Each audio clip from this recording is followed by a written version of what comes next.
Gather around, freaks. We're back. We took a week off, but we're here again, and it's a new month, and it's season 3. It's the season premiere of Hey, Did You See This One? So gather around your internet fire. Gather around the internet radio and smoke a big old spliff and drop your acid and drop your LSD and take your mushrooms because we're getting so sci-high, you're not even going to know what's going on. It's Hey, Did You See This One?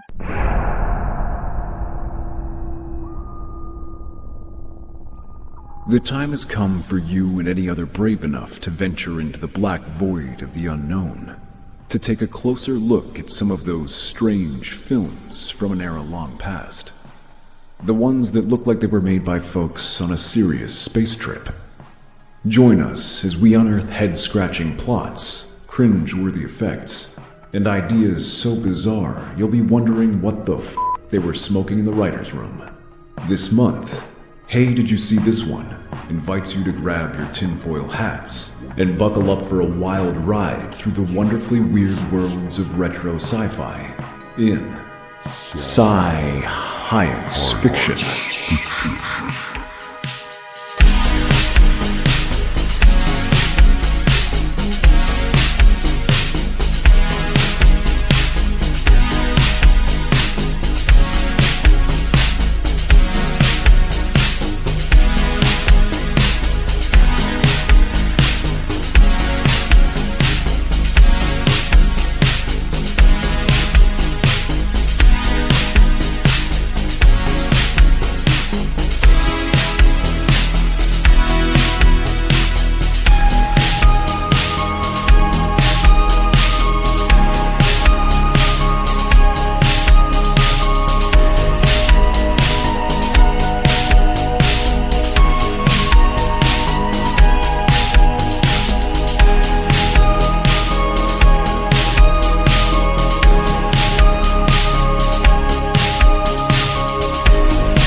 Hey, what's up, man? You guys high or what?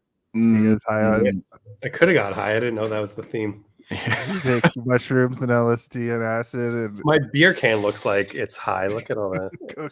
and cocaine all at the same time. It's Hey, Did You See This One? Welcome, everybody.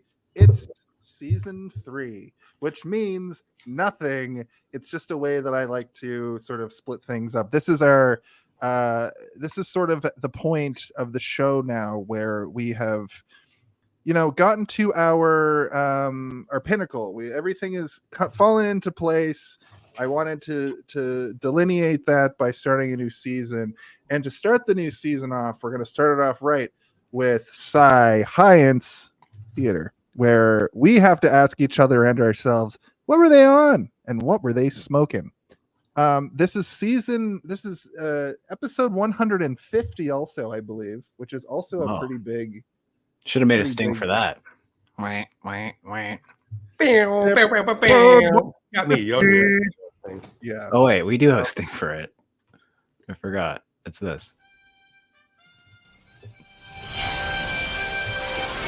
Sorry, I didn't quite get that, Steve. Oh, it was too quiet. Hold on, here we go. And Tim's thanking us. Tim's wishing us a happy 150 as well. Craig has a unique ability to come on these like big episodes. I think he was here. I think he was like the first guest after our third co-host left. I think that was something. I think he was also like on a season finale last year or something. I don't know. That's the first episode with the third co-host. Yeah, no, yeah. Your other thing is you were the first. I bookended that guest, and I wish I could remember his name. I feel bad, but not be right that back. bad Someone's because he not didn't remember my name when I was scheduled to be on the podcast. So we're even. That guy, whatever your name is. Yeah. You can check him out on Want to Watch a Movie on TikTok. We'll leave it at that. That said, I think that's all I guess this is season 3, episode 1 on top of all of that. And this week, we're talking about the 1980 cult classic, Flash Gordon. And like we were just saying, I'd like to welcome back to the show, friend of the show, former guest of the show, star of improv, star of the Vinyl Countdown podcast, which we don't talk about Vinyl Countdown. We don't talk about Bruno, no. We don't talk about that. Another podcast we don't talk about. He was my former co-host on Blossom Buddies, the wildly popular. It was so popular that when getting downloads. Yeah, when Blossom Buddies ended, Mayim Bialik stopped being a good person and became a Zionist. Mm-hmm. So one thing goes one hand in the, I don't know what I'm talking about. Yep. 2 in the bush and 1 in the hand. 2 in the bush is worth 2 in the pink and 2 in the sting. Welcome back to the show, Craig Webster. Thank you.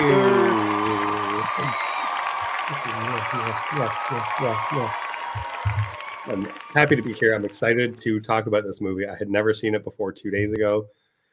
I get a lot of opinions about it. I need Steve to be back. So yeah, where'd that guy go? I need him to hear the new Sting. I'm gonna stop remembering his name if he keeps doing this. Yeah, not the revenge on people. I just stop remembering your name. I'll play this. This will kill a couple seconds. No, you must watch that. Okay, I'm gonna watch it tonight. Not the boar worms. Not the boar worms. What are the boar worms? The boar worms are the worms and stuff. You know, not the boar worms. It's just everything is so sexual and so flash. I gotta watch it. Not the boar worms. Not the boar worms. Did they say it all sensual like that? Look at it. It's not the boar worms.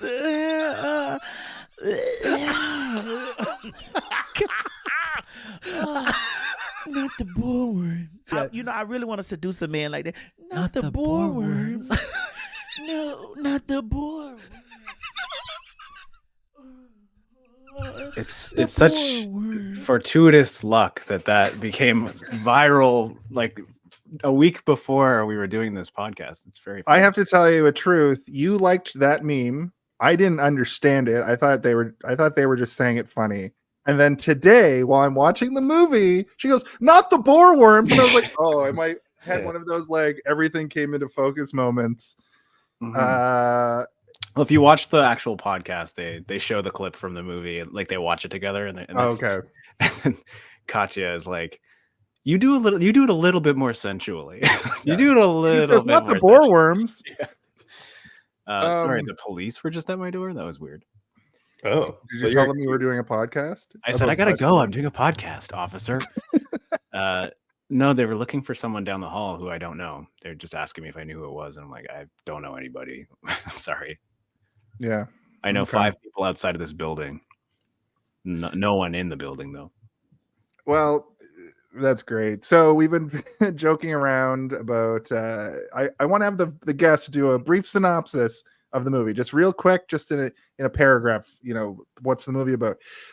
For many weeks there was no Sting for it, and then Steve cobbled something together last week, and didn't have time to I like it. I went back and listened to it actually before this, and I was like, that's pretty good. But I'd already created this new one, so for the first time ever on this show, I've created a Sting, and this is, hey guest, can you give us a brief synopsis? Hey guest, why don't you give us a brief synopsis? Oh my god. I'm almost there. It's so long. No, stop. All right. That's pretty good. It's pretty good. Too long, but I like it. No, I'm no, proud no, of you, that's Steve. Come too long on. winded. I wanted it to be nonsensical and funny, and I I clicked was on like trying to. 3 songs. I was working on one today, and I mean, it's not unsimilar to yours. It's Really, like I don't why a weird like Egyptian. because I was also one? trying to go for something completely different from all of our other stings, right? That's the Yeah, funny that's thing what I about the was thinking. stings is they have no connective tissue whatsoever. They're all completely different. Anyway, Anyway, Craig, the floor is So- yours. Give us a brief synopsis of the film Flash Gordon, please. Flash Gordon. So my TLDR is that this was a shitty movie with a big budget, which made some of the parts really fucking awesome. As far as the synopsis go, I mean, Flash Gordon is a football player. He's not even a superhero. I was coming into this movie thinking he was a superhero. He's a football player who gets on a plane as a horn dog because he's eyeing that real estate agent who's also getting on like a 2-person passenger plane to New York. And then Ming the Merciless attacks from planet Mongo, and some scientist, he was like, I was right. Everyone, nobody believed me, but I was right. They're attacking, and we have to go to planet Mongo. So some shit happens that I don't really understand.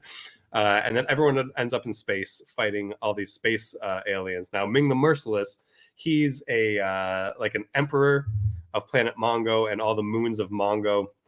And he is constantly trying to make sure that everyone else, all the other kings or emperors or queens, whatever, all the other royalty are fighting so that he can, maintain power because they never team up against him. But spoiler alert, because Flash Gordon's a football player, he knows all about teamwork. So he puts all those other factions together into a team so that they can fight back against Ming the Merciless, and many space battles and sexual comments entail.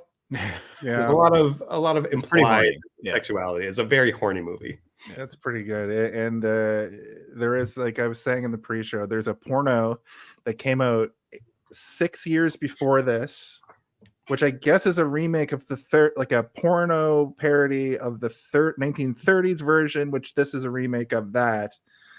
I always thought for some reason that the porn version was a porn version of this from after it. Well, that would make sense. Who Because makes a they're very similar porn parody movie. of a 1930s serial? Yeah, Right? it's in the comic book. Yeah, they're making a porn parody of a comic book. Yeah, right. So there's a lot of weird history with Flash Gordon. I will be looking up that porn though. I remember it was on TV, like cable, like all the time when I was a kid. I remember being like, "What is it?" And or just like CBC. For a very long time, I thought that this movie was that movie. I didn't know there was a differentiating factor between the two, so I just assumed that Flash Gordon was a naughty porno movie. Turns out, with that said, that's kind of going to tie into my brief history. So this is a brief history. a brief history. A brief history. And once again, it is the duty of the guest to go first. So, Craig, why don't you tell us your brief history with Flash Gordon? Oh, I just want to point out Worldmind on YouTube is mentioning that he prefers Captain Proton, the Star Trek Voyager kind of iteration of this, which I fucking love as well. Good on you. Sorry, what was the question? Just your brief history. My personal history with this movie, not the making of the film. I remember when I was probably like 6 or 7, I was at a flea market or something with my parents. It was a long time ago, so I don't remember exactly. But I found this like book about like sci-fi movies, and I was just flipping through it while my parents were off doing whatever, looking at things that were uninteresting to a 7-year-old boy. And I wanted the book, and this old couple running the table, they just let me have the book for free. I had a whole bunch of shit about Flash Gordon. So I saw pictures. There were some words to read, but I mean, I didn't really care for the words. I was just looking at the cool pictures. But it also had like some Star Wars stuff and Superman and all that stuff. But I really remember Flash Gordon. I mean, 37, 38 years later, I'd still never seen it. It was always one of those movies that was like, I should see that sometime, but never really... It didn't motivate me enough to actually go find it and watch it until you guys gave me the perfect excuse to do so. And I expected Cuckoo Bananas, and I got Cuckoo Bananas. You're absolutely right. I did. Steve. So this is one of those movies where I know I've seen it, but I don't really think I ever watched it fully through. It was on TV a lot. I thought it was a porno at first. I could have been meshing the two together, but I don't really have like a an actual Like in the brief porno. history of this. Yeah.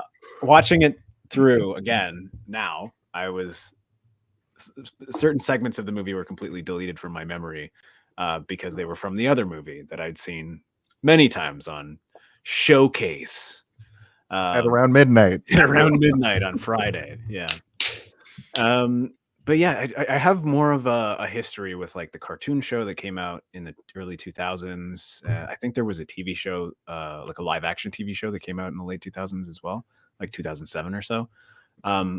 I watched those specifically because they were fun science fiction akin to like Farscape or Star Wars or whatever you want to call it. But it never really kind of pulled me into the universe. But I have to say, watching it again today, I'm a little bit more into the universe. I think it's very fun in its simplicity and just, princes and barons run the galaxy, but they're all like ruled over by an evil emperor, and they are having infighting because the emperor is pinning them against each other. It's just kind of like a stupid fun. And I love that he has like a disaster blaster or whatever. Like he can just cause natural disasters on your planet. Yeah, but he's got hot hail.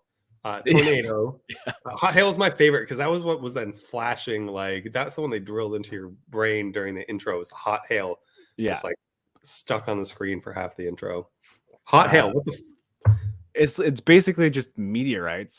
Like little meteors, and it also regular hails at one point too. Which I was like, the hot hail is just hail. Well, also like one of the pieces of hot hail goes into the science lab or whatever, and the scientist pokes it with his pen, and his pen, for like a split second, catches on fire. And I'm like, that's actually a burning hot rock that they threw on set. Yeah, like that's so dangerous. He called it a moon rock. So is hot hail like pieces of the moon, or did he just assume it was moon rock because he's a bad scientist? Well, he did no investigation. He touched it with a pen. The volcano also erupts during that time too. So is hot hail just the volcano debris? Anyway, we're going to talk about all that and more. Steve, do you have anything else that you want to say about your brief history? Not particularly, no. Okay. Mine's pretty much the same as yours, Steve, where as I said, I thought that the adult film version of this came after because it was on Showcase all the time. But I think through that, me and my friends in like early high school were like, we were experimenting with marijuana, trying that out for the first and last time. And I remember we either somebody had it on VHS or we rented it and watched it, and it like freaked our beans. It blew our minds because of how absurd it was. We hadn't really been exposed to anything like this in the early 2000s. And what I also remembered today is I'm pretty sure this is one of those movies, like there's a few movies my dad showed me as a kid. Obviously Ninja Turtles and Ghostbusters, obviously Flash Gordon, obviously like Star Wars, but he also showed me some weird ones like Tron's Deadly Discs, or just Tron, whatever the movie's called, or the adult version, Tron's Deadly Dick. And I'm pretty sure this was one of the weird movies I was shown as a kid that like I didn't retain it at all, but when I see moments in this movie, I'm like, this looks like my memories, But I think that the sound design really sticks with me a lot because I listen to the soundtrack quite a bit, the Queen soundtrack, and not so much anymore, but I listened to it a lot in high school in my early 20s and stuff. So like the sound effect of his ring and things like all those are integrated, and certain line readings in the movie are played throughout the album as well. So like there's just little moments that made me happy because I associate them with being happy driving as a teenager. Like, Clytus, I'm bored. Yes. Isn't the Flash Gordon soundtrack considered also just a Queen album? Isn't it just an album? I think so. Yeah. They were, and it's fucking awesome. It is the best part about this movie, in my opinion. Like in terms of like camp aside, like camp value aside, Queen is the best part about this movie. The music is so fucking good. Actually, a little bit more personal history. I used to DJ, and Flash by Queen I would play a lot because it would just hype me up. I don't know if anyone else gave a shit, but man, that's just the way it's the whole time. Yeah. And I loved how like the the score also integrated that sort of like that build up, sort of like that marching build up at the beginning. They play it at the end as well, but they also play it throughout the movie. Anytime there's any kind of action going on, you've got that sort of consistent like dun, dun, dun, dun, dun, dun. Even with like the orchestral music and the synthesizer music mixed with the guitars and the sort of classic rock stuff. It's so good. It's so good. It's so good. I'm gonna favorite the soundtrack on Spotify or whatever, and give it a few good listens. And it's such a good way to open up a movie like this, because I don't want to call this movie dull, because it's not dull, but it borders on dull at times. The story is a little thin, and the dialogue was horrendous. It's a little He-Man adjacent. He-Man clearly took some inspiration from this with the way that. For sure. Yeah, He-Man is kind of Flash Gordon.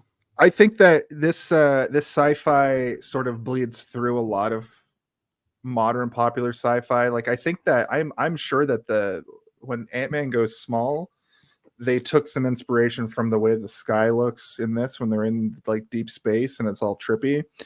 I've seen that, and also look up how they do that, because I was like, this is a really interesting effect, and it's clearly not computer generated, so I'm wondering how they did it. No, I've seen it in a few places, but the way they do it is they would take colored dye and they would inject it into water on different levels, and then they would film it in high speed so that they could play it back at sort of a desired pace depending on what was happening in the sequence, to sort of have this sort of weird, trippy, liquidy clouds. So the clouds don't really act like clouds you'd see in the sky. It's just cloudy water, which is pretty cool.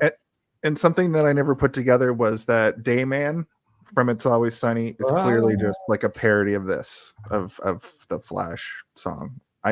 It was glaringly obvious when I was watching the movie today and listening to that song, but I had never really put that together before. They actually mentioned that on the Always Sunny podcast before they gave up on it, because they did that episode before they gave up on it, and they mentioned that that's the Queen song that was the direct inspiration for that.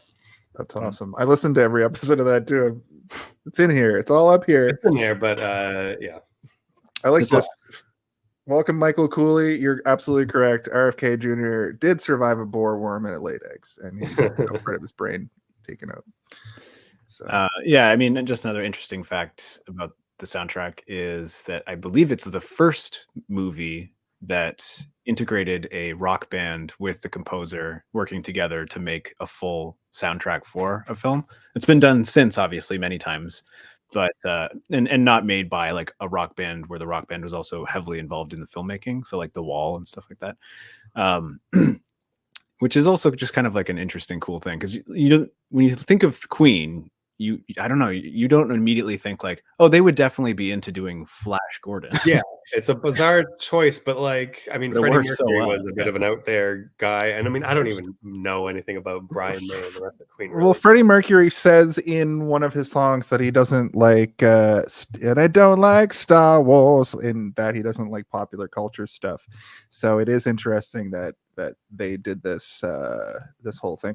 Oh, that's a good point. They mentioned Star Wars because Star Wars, George Lucas originally wanted to make Flash Gordon, and he didn't get the rights or something. So he's like, well, I'll just change Ming the Merciless to Darth Vader and flip some characters around. Like Star Wars was whole face dude to he approached the studio to adapt Flash Gordon, and then he didn't really like. It's not like he carbon copied. He more so carbon copied Dune, but he basically just kind of rewrote or reworked his Flash Gordon ideas into Star Wars.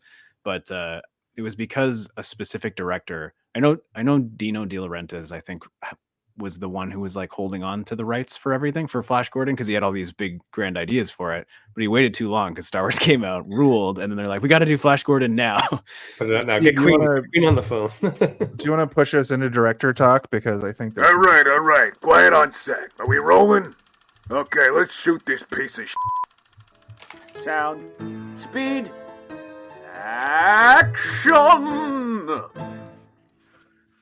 So Dino De Laurentiis didn't direct this movie, but he was a producer, and he's pretty like a fairly well-known and renowned film producer of the era, and it seemed like he had sort of a weird power over the influence of the filmmaking of this. Like he was basically directing it from afar a lot of the time. Like I was reading a little bit about it, and the costume and set designer were one and the same.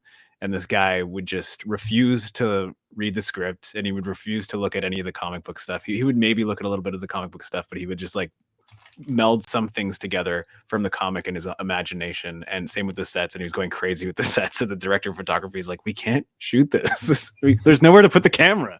You're basically creating a real forest. Well, what's interesting is they do scenes like that are very similar to the Star Destroyer flying over the screen, but it looks like so bad and hokey, and like you're looking at a toy. And if you watch Star Wars looks so good especially by comparison to this. Yeah. So my thoughts on that is that because most sci-fi movies, I mean, you guys are going to go through the rest of this month and see the exact same thing. Like Star Wars was an exception. It looked awesome. Nothing else looked awesome. Right. Any other sci-fi movie you saw at the time, Star Trek also like looked pretty good. But even then, like Star Wars looked better than Star Trek, at least the first Star Trek movie. You're gonna find that with all of them. I think I think it looks awesome. It's just that George Lucas tapped into. Well, the crazy thing is that the director of photography for Star Wars was the same director of photography for this movie. So it's oh my god, it's crazy to think. I mean, there's also the fact that Star Wars has been tweaked and remastered 1 billion times to the point that all of our sort of modern sensibilities are reflective of those versions of the movie. That's not to say that the original version of Star Wars didn't also look amazing, but you know, I have the original VHSs, not the ones that were re-released in the 90s. I have the original ones. And yeah, me too. I got them. Yeah, and you put those on, and you can see some cracks. You know, you can see through the veneer a little bit. Not green screen necessarily, but yeah, you can see the layering. Yeah. And I mean, it still looked amazing for the time, but everybody was trying to emulate it. And it is that outlier, right? Because there isn't a huge difference in terms of the themes and sort of the motifs of everything within something like Flash Gordon and Star Wars. It's just Star Wars kind of hit differently and had that staying power. And this movie came out the same year as Empire Strikes Back. So it was also sort of like doubling down, and people were like, no, this is trying to be Star Wars. Like Star Wars has already kind of like cornered off its section of the science fantasy realm. And I mean, it's still kind of untouchable, right? People are still trying to do it. Zack Snyder tried to do it last year or whatever with those fucking Rebel Moon movies. Nobody can do it. The sexy Star Wars movies, the R-rated even Star Wars is trying to do it, and they can't. Yeah, they still can't. Yeah, right. The director for this movie is credited as Mike Hodges. He made Get Carter, The Terminal Man, Black Rainbow, a bunch of stuff in the 80s, 70s, and 80s. Nothing that I've really heard of. I don't know about you guys. I've seen some of his stuff, but yeah, he's kind of the least interesting part about the making of this movie in terms of the amount of cogs that were turning at the same time, and just sort of the weirdness. Like the actor who played Flash Gordon, he was going crazy and like doing drugs and getting wild on set and like making demands. And they had like a break, I think, for Christmas, and they were supposed to do pickups after the break. They just fired him. They're like, fuck it. We'll figure it out. So they all the stuff they shot for pickups, they had to use a stand-in and I guess like a bleach blonde wig or whatever. And significant portions of the ADR, they just fired him outright. Like they weren't even like, you have to come back for the ADR and we'll pay you whatever. Are you talking about Sam Jones? Yeah, the guy who played Flash. Sam J. Jones, who's still working, by the way. I learned today. Well, he's back because of Ted. Ted. He was like a private security officer for years and years, and he would do little bit parts here and there. But yeah, he was kind of blacklisted because he went directly against Dino De Laurentiis and just kind of got fucked. So I had a bit of Mandela effect with this movie. Maybe it's not really Mandela effect. I'm just misremembering. I always thought it was Dolph Lundgren. I'm sure I'm mixing up He-Man with Flash Gordon. But here's the difference. I was like, oh shit, that's not Dolph Lundgren. Here's the difference. Sam J. Jones cannot act, and Dolph Lundgren can actually, put together some acting. I thought that the performance I thought this guy may as well just have been a football player. With the performance that he put out. Yeah, it might have as well have been Dan Marino in Ace Ventura, which was right. Yeah, I mean, like as I was getting into it, I'm like, is he making the choice? Is he trying to be campy because he's basing his performance off of the like 40s television show. Is Yeah, that what's it going didn't on feel here? out of place because I mean, let's talk about Princess Aura for a second. Ming's horned up daughter, which so she comes in, she wants to fuck the shit out of Flash Gordon. Like she sees him, she's just like, "Oh, I like you so much. You're going to be mine the whole fucking time." But and I was like, okay, she's like the evil, like seductress. She's the Hey, this might be the first recorded superhero iteration of polyamory among yeah, the she was regular big banging all the know, other leaders of all the other factions. yeah, Or at least two of them. I don't know if it was all of them. I don't think that's Timothy what Dalton. I don't think you know what polyamory is because that's just her fucking a bunch of people. She just No, I know, but Timothy Dalton was like, seemed like he was fine with it. He's like, you kind of know? was, but he wanted her all to himself. Yeah, but, like seemed more like an open But relationship. I assumed that it was going to be fair what I'll enough. credit this movie with is that I assumed that because she sleeps around that she was going to be a bad guy. She was just like, I want to fuck that guy and fuck that guy, and like I thought she was going to be just as bad as Ming the Merciless. She turned out to be a fucking hero. Mm-hmm. So it's empowering, I guess. You can be promiscuous, but also she had an abusive father. I mean, it's also implied when he like uses his Ming ring on what's her The Ming ring. when he uses his Ming ring on Dale, she starts doing like a sexy dance and moaning and groaning, and then Clytus is like, "Yes, she's almost as infected as your daughter," which means that Ming uses his ring on his daughter. That creepy weirdo. It is. Oh man, there's so much about this movie. And I mean, now that we're on the topic of Ming and Aura, neither of them are Asian, but holy shit! Like, can we address the racism in the room? This is a giant yellow face, even though they're space aliens. So I guess they're not really Asian, but I mean, they're named Ming. We can. A lot of the set design is most definitely inspired by like Chinese, just like the flag and like their sort of like architecture. It's all very like and I'm sure not that's great from the comics, but like it definitely I know it's 1980, but like hire some Asian actors, I guess. Or just change it.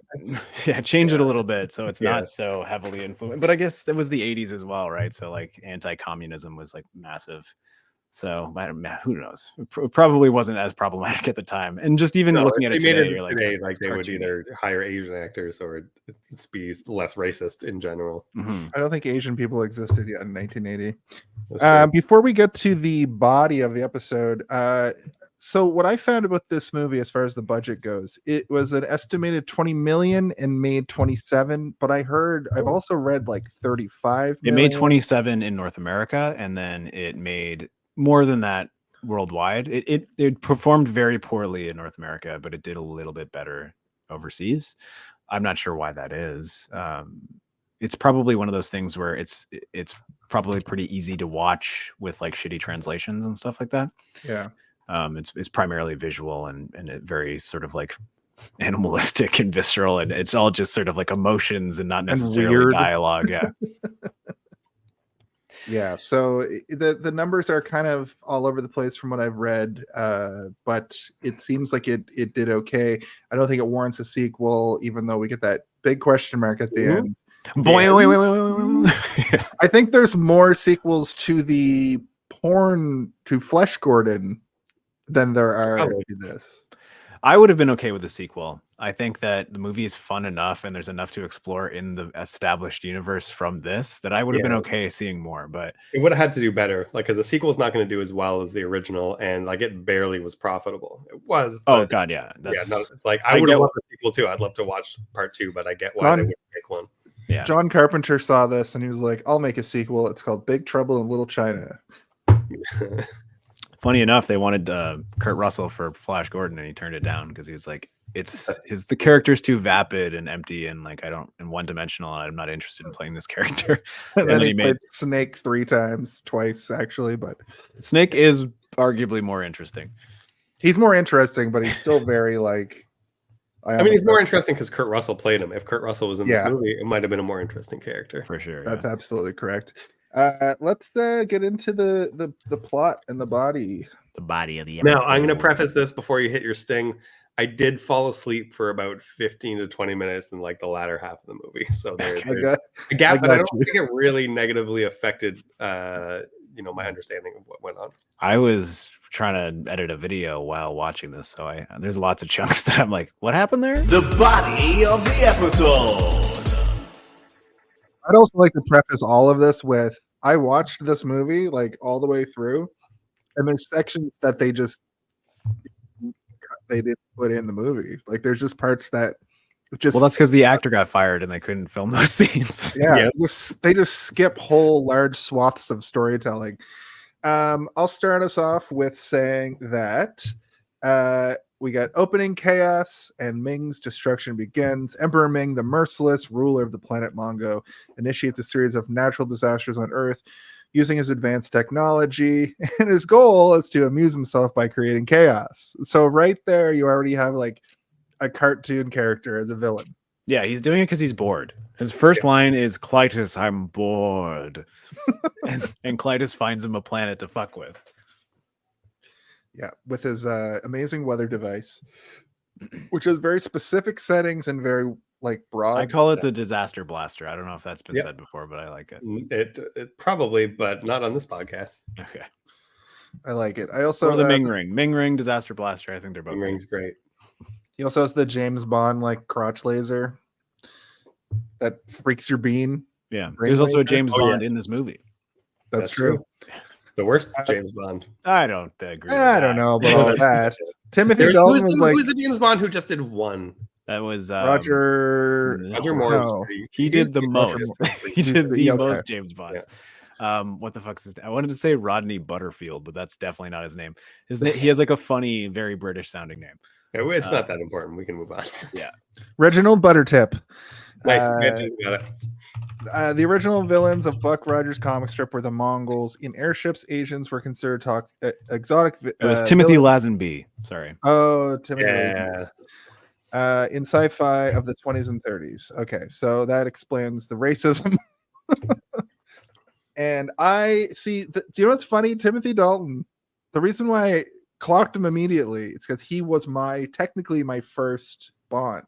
Yeah, me too. As License to Kill. He's so handsome in this too. I mean, I guess he's handsome in the Bonds, but yeah. Yeah. He should have got more Bond time. He only got 2, I think.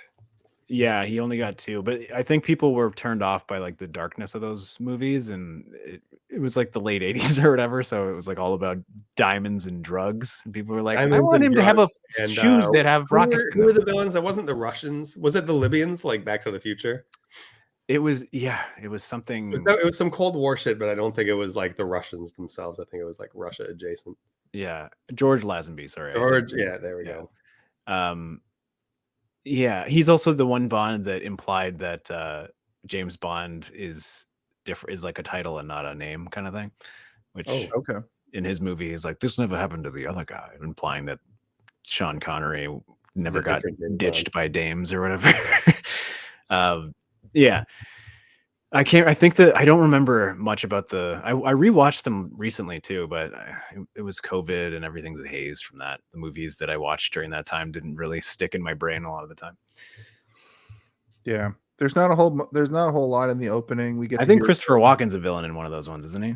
He's like, well, diamonds are forever or something. Something. Yeah, I think you're right. The Afghans and ex-Russian arms dealers in Living Daylights, Colombian cartels, and License to Kill. That's Colombian, actually. Yeah. Cartels. That's pretty modern. No, it isn't. Cartels have been around forever. I know they have, but it's in the current zeitgeist. Right. It's because Donald Trump keeps talking about going to take him out or whatever. Yeah. Walken Walken was the villain in A View to a Kill. So, Tim is kind of a guy in the chair. I like that. We got a fact checker. Yeah. Don't have to look anything up. Yeah, perfect. But that was Roger Moore, right? He's gonna look it up. You're gonna look it up. You do a kill, I believe Roger Moore. Yeah. Hey Tim, that's the hey Google. Yep, View to a Kill needed more cowbell. I got a Cuba. And the only description is more cowbell. There's not much in that opening bit. We do get him I guess going to a plane to go back to New York with the lady. Yeah, I guess the football season's over, or the football season's about to start. So he's going to play for, I don't know. I'm going to guess the New York Giants because he's a big dude. New York Jets. Is it ever explained why they're both on a private Giants are also a jet team. together? New York Like, has did more than one team, Jason. like is she a real estate Or agent? are you saying, Jason? Are you saying that they said Jets in the movie and I missed it? Yes, it's the Jet. Okay. Also, When you're a jet for till the end, and till you're dead. You're red. Yeah. And he's with a travel journalist named Dale Arden. Wait, I thought she was a real estate agent. She was a real estate agent. Yeah. And they're on It has nothing to do with, like, it's just two people needed to go to New York. So let me tell you, people don't travel to New York too often. So little do they travel to New York that really the only flights into New York are like a private like 2-person plane. Yeah. Yes. like Nobody when goes you to have New to- York. It's like the movie The Edge, where they have to go find that guy in the middle of the woods. So fucking Charles. good. Charles, you can't beat the bear, Charles. Can't be the bear, Charles. Charles. You should have been on for that episode. But I think Tim was on that episode, right? Oh, it was Alex. it was our friend of the show, Alex. It was our friend of the show, Alex. Hold on. Coming, brother. Almost there. That makes me laugh so hard. Anyway, they're on a small plane. It's caught in a strange storm caused by Ming, and the plane crashes into a remote scientist lab, which there's a lot of ex machina perfect.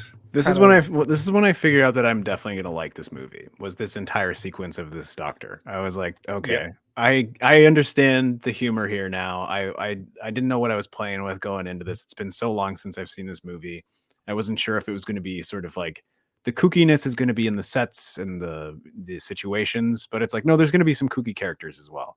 And it's not going to be cartoonishly over the top, but it's going to be cartoonish enough that you can have a good time with it.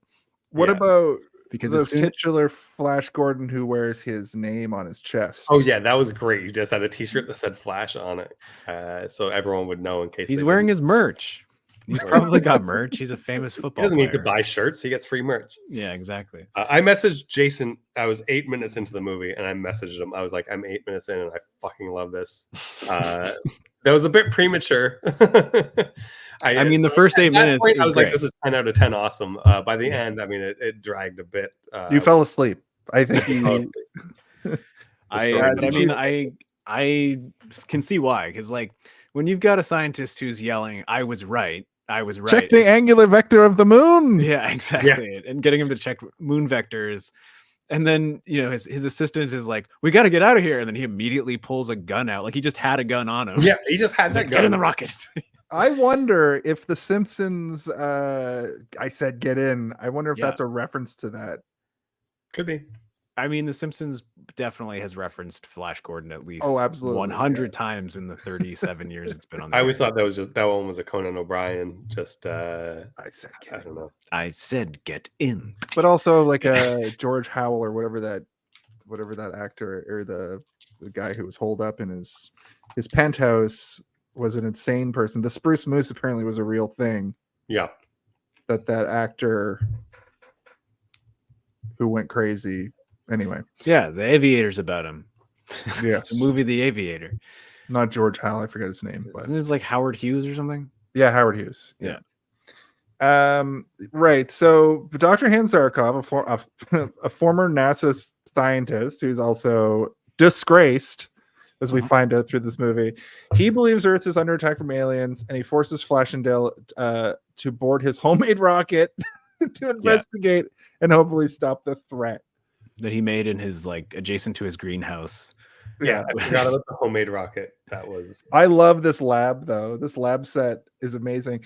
Not for nothing. There's a lot of like bad green screen bullshit in this movie, but some of the sets are like Star Wars level.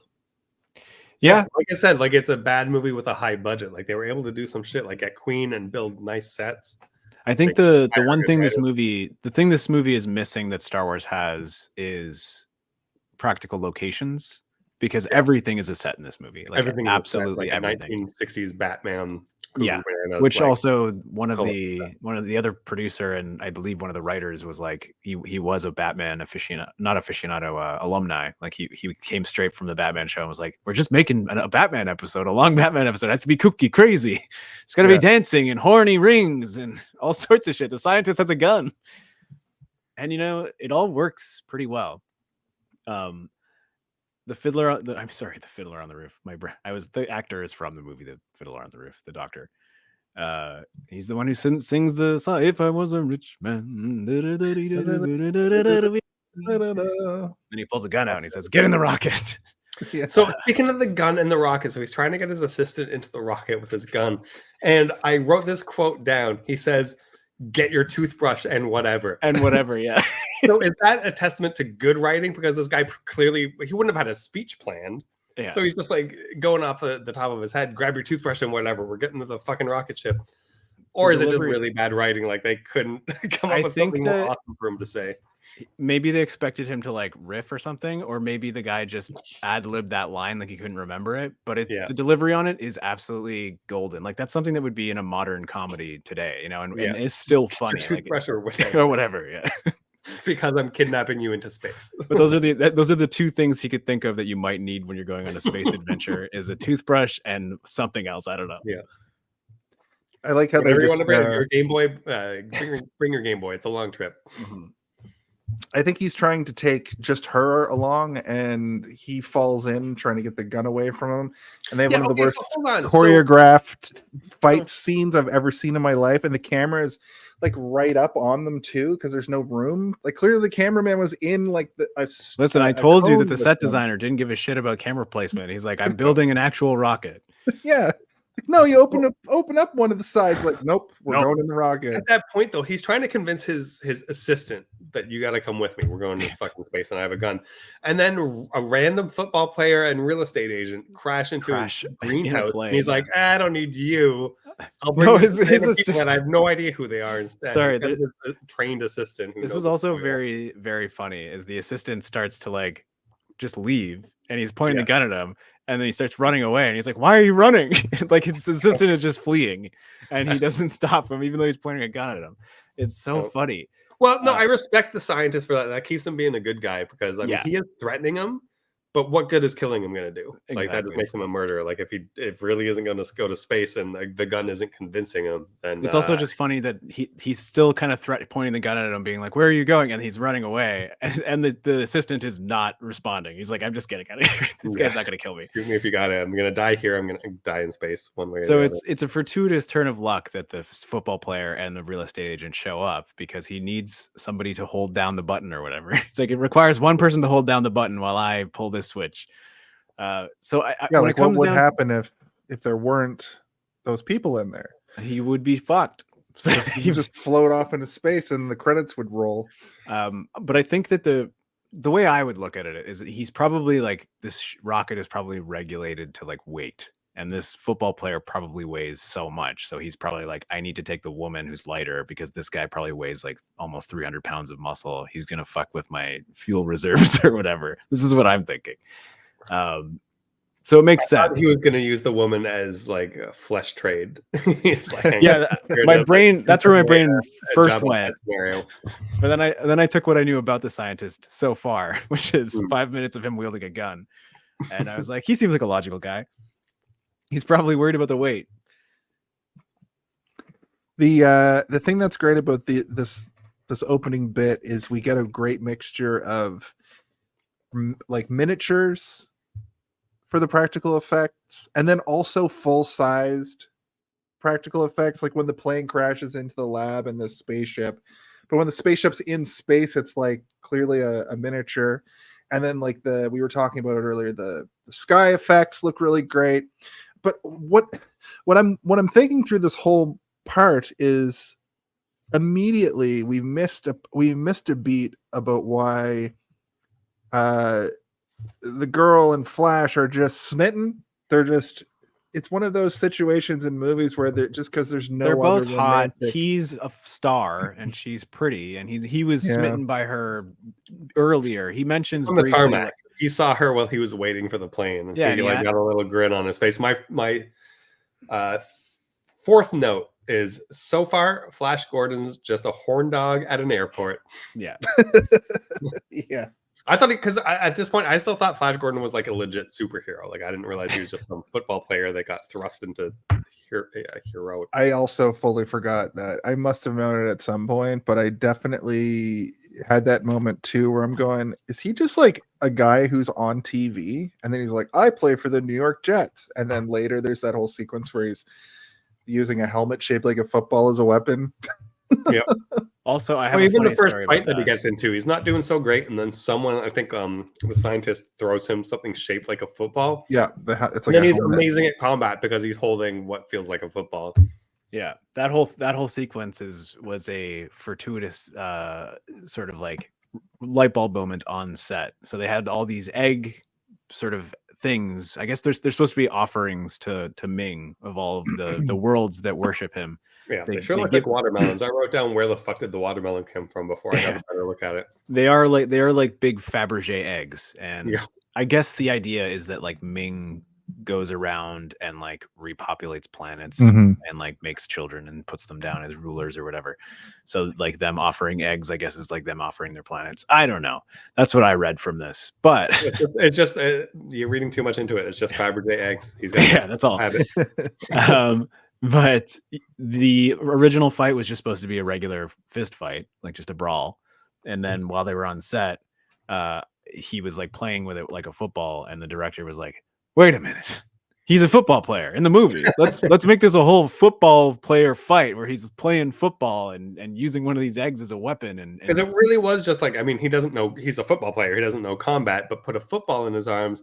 Now he knows how to fight these space aliens. Mhm. So it was kind of like that kind of launched the believability question mark of the rest of the movie, him being able to fight people. No, we'll just call them Fabergé eggs. We don't Ming Dynasty Space Orbs. Space Orb. I'm gonna consider them Fabergé eggs. Space Fabergé eggs. Before we get to that fight scene, though, they do arrive on Mongo. They're taken prisoner. There's so many random just cuts the people as prisoners in this movie. It's kind of weird. Yeah, they're and crazy. taken prisoner like 6 times throughout the movie. Yeah. It kind of reads as a Space Oz, is what I wrote. Like they kind of do a Wizard of Oz like transition into I thought a you meant the mystical world. prison show. Yeah. Like I didn't get that at all. Yeah, they're all getting well, never mind. There's that weird guy who has like laser hands, which I thought was kind of a cool effect. Flash tries to be friends and gets beaten up for his efforts. The trio arrives on planet Mongo, where they're captured by Ming's forces. Zarkov is brainwashed. Dale is chosen as for Ming's harem, and Flash is sentenced to death. The brainwashing didn't take though, because he was able to withstand the brainwashing by just not wanting to be brainwashed. But then he's like called a traitor later in the movie, so they thought it worked. Well, I mean, he does a pretty good job of pretending like he's. Oh, it fooled me. Yeah. Except that the very first thing he says is like incorrect, and he corrects himself like right afterwards. So it's like, did this work? And he's like, it worked. Hail Ming or whatever. Or whatever Also, I'm like, supposed to say now. Yeah, the laser. I like, agree. I guess it's like reformatting his memories. I guess is that what that was supposed to be? I was a little bit confused. Yeah, it was a bit of a Eternal Sunshine of the Spotless Mind. Yeah, they're like, Yeah, we're gonna send you down a road of your own memories, and we're gonna implant memories of Ming being everything you care about in your mind. That's a good point. They don't convey that, but we do basically see his whole life in reverse, right to him being born. Yeah, and that's what he said. He thought of things. What was it he said he did? He like thought of things that he thought they wanted to see or something. Right. So like they didn't get his real memories or something like that. Is how he avoided being Well, brain. it's like Dark City. Yeah, I gotta watch Yeah. that again. That's when good. when Kiefer Sutherland puts himself into his mind to train him. He's like, I'm gonna put fake memories of me training you. Hey John, it's Very me. Matrix. Very Matrixy. I'm a firefighter. I'm teaching you how to use your mental. It's a pretty good Sutherland. Pretty good spelling. What'd you do? Oh, thank you. Yeah. He's got some good one sentence impressions. Well, his character in that movie is body. yeah. That's my. Did you guys notice that Ming had two kinds of, well, he had a few different kinds of guards. He had the weird guys that were a computer. He had the guys with the skull masks, which were the guy with those like long nose like hood things. that looked like Shy Guys from Superhero. Oh, interesting. I guess they don't have white masks on, they're just wearing red. But I thought they looked like the Birdie. Oh yeah, Birdie. Birdo. Yeah. I think they look more like, you guys have watched the Muppet Show at some point in your lives, right? They have those, of course, the Mana aliens that have the big in front of the. That's what they reminded me of. I was like, these guys are pig men, right? Because when they're getting attacked, they make weird pig noises. They're like when they get killed, they like squeal like a pig. But also when they're like walking and patrolling, they're like making weird pig noises. I like those guys. There was a third Earthbound game that had soldiers that had they were called pig masks, and now that you're saying that, I'm thinking like they kind of looked like them. That's interesting. I wrote a note in my notes straight up. I mean, realistically, they look like Nazi gas mask guys. Like that's that's a good point too. That was probably the plan. This is Star Wars, but insane. It's just a note that I wrote to myself. It's insane, and it also kind of reminds me of like Dune, with how weird everything is. Like, you know how even like the David Lynch Dune and even the new Dunes, it's like a pretty standard sci-fi, but then things are just like weird, just kind of like that's kind of, I mean, and not as tropey as other sci-fi. It just goes to show you that you can take any sci-fi concept and it can end up looking like this, which, I don't necessarily think this movie looks bad, but it definitely looks cheesy compared to something like the modern day Dune or even the David Lynch Dune, which doesn't. And it's just all about the sensibility of like where you're placing the camera, how you're lighting things. You could have something that looks completely goofy in one situation and have it look amazing and scary and gritty and frightening in another. It's all about how you approach it, right? And I'd also love to see the I'm sure that there were storyboards drawn for this. I want to see the artwork that was drawn for this movie. Well, like I said, the guy who designed the sets and all the costumes was the same person, and he refused to read the script and just he based everything off of his own imagination and stuff that he got out of the comic book. So it's this sort of like modern representation of like a late 70s man just being like, I'm gonna do this my way and I'm gonna make it fucking weird. And because Dino De Laurentiis like spoke so highly of this man, anytime the director or DOP would be like, you can't do that, he'd be like, yes I can. So like it was like this weird unwieldy set designer who's just running around set being like, this is what you have to work with. Dino said I could. It's so strange and funny to think about that. Like the making of this movie must have been a fucking nightmare. Like imagine just being the DOP, like just trying to light something, and then this guy comes in, he's like, "Oh, the trees are going to be pink." It's like, can we make them green? No. At least it wasn't Island of Dr. Moreau. That sounds worse. But like, this is a second place, like second worst movie to have been involved in making. I'm pretty sure. Like, this movie was a box office bomb, right? Like it barely broke even. Well, it broke even. That's not a bomb. It profited. It made enough money, and it probably made so much money off of the soundtrack. I guarantee you it probably made more money off of the album than the. And I wonder how that works. I wonder if like, because that's not included in the like gross of the film. Exactly. But there also would have been merchandising, and I mean George Lucas did the whole merchandising genius deal that he did to make $1 billion. And all the numbers that I saw, the movie, and all the numbers, licensing money, and all the numbers I saw, it actually includes modern day like Blu-ray sales. You can see it. You can see numbers where there's another couple $1 million included in like it being re-released on Blu-ray later. Yeah, but I mean, box office is not the same. Yeah, like you can find numbers that include everything, because there are movies that like would have been made in the 80s, and sometimes they don't make their money back until like the year 2017. It's like Right, finally we yeah. made our money back. I think there's the new Kids in the Hall show that came out a couple of years ago. Yeah. They made one movie in, I think it was the 90s called Yes, Brain Candy. Brain Candy. Brain Yeah. Candy. And like the joke in that show is like the man who financed that movie, the movie finally became profitable by like a couple of cents. Like, we're finally in the green. We've made 5 cents. That's like, well, I guess it's time we bring them back from the dead. There's a lot of there's tie-in from Brain Candy with that TV show. Interesting side note, I met Bruce McCullough today. Oh man, he's my favorite kid in the hall. How did that go? And how did so TIFF is happening right now. There was people everywhere. He was standing on a corner fiddling with his phone. I think he was looking for a restaurant or something. And I've been like, that is a celebrity. I'm not gonna fuck with that guy, but I rarely ever get the like, I get it up to like say something. And I just walked up to him and I said, I kind of like leaned down to his level because he's a short guy, and he was also on his phone. And I said, huge fan. And he goes, thank you, sir. And looked back at his phone, and I was like, that's the end of this interaction. That sounds about right. I'm gonna he was at a show, like an improv show at Bad Dog Theater with that I was also in the audience for like 4 years ago. I couldn't get up the gall. I couldn't do it. I wanted to. Pam was with me, my wife. It is weird, man. Sometimes you get like too starstruck, even when it's like not even a massive celebrity. Yeah. Like there are some celebrities that I'm like so unfazed by them. Like, I don't give a fuck. Yeah. I'll talk to this guy.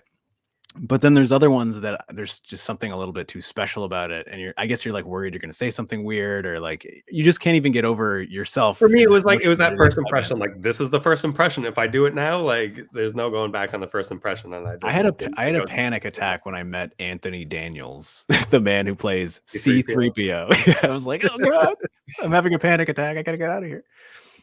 And I went, oh, I ran away. We had Mark Little on a couple weeks ago, and he's a bigger deal than like, I just know him from Halifax and stuff, and he was on Blossom Buddies, and like I can talk to him, but like I see clips of him on like these massive, like he was on fucking Conan, like he's pretty big, and I just have no problem talking to that guy. But for whatever reason, sometimes you'll see somebody out in the world like that, and you're just paralyzed. Yeah, I remember when I saw Willem Dafoe in Halifax one year, and I looked at him, and I kind of like we made eye contact, and that was enough. I can't go. All right, Willem Dafoe. I could never walk up to Willem Dafoe. What the fuck is that conversation going to look like? Yeah.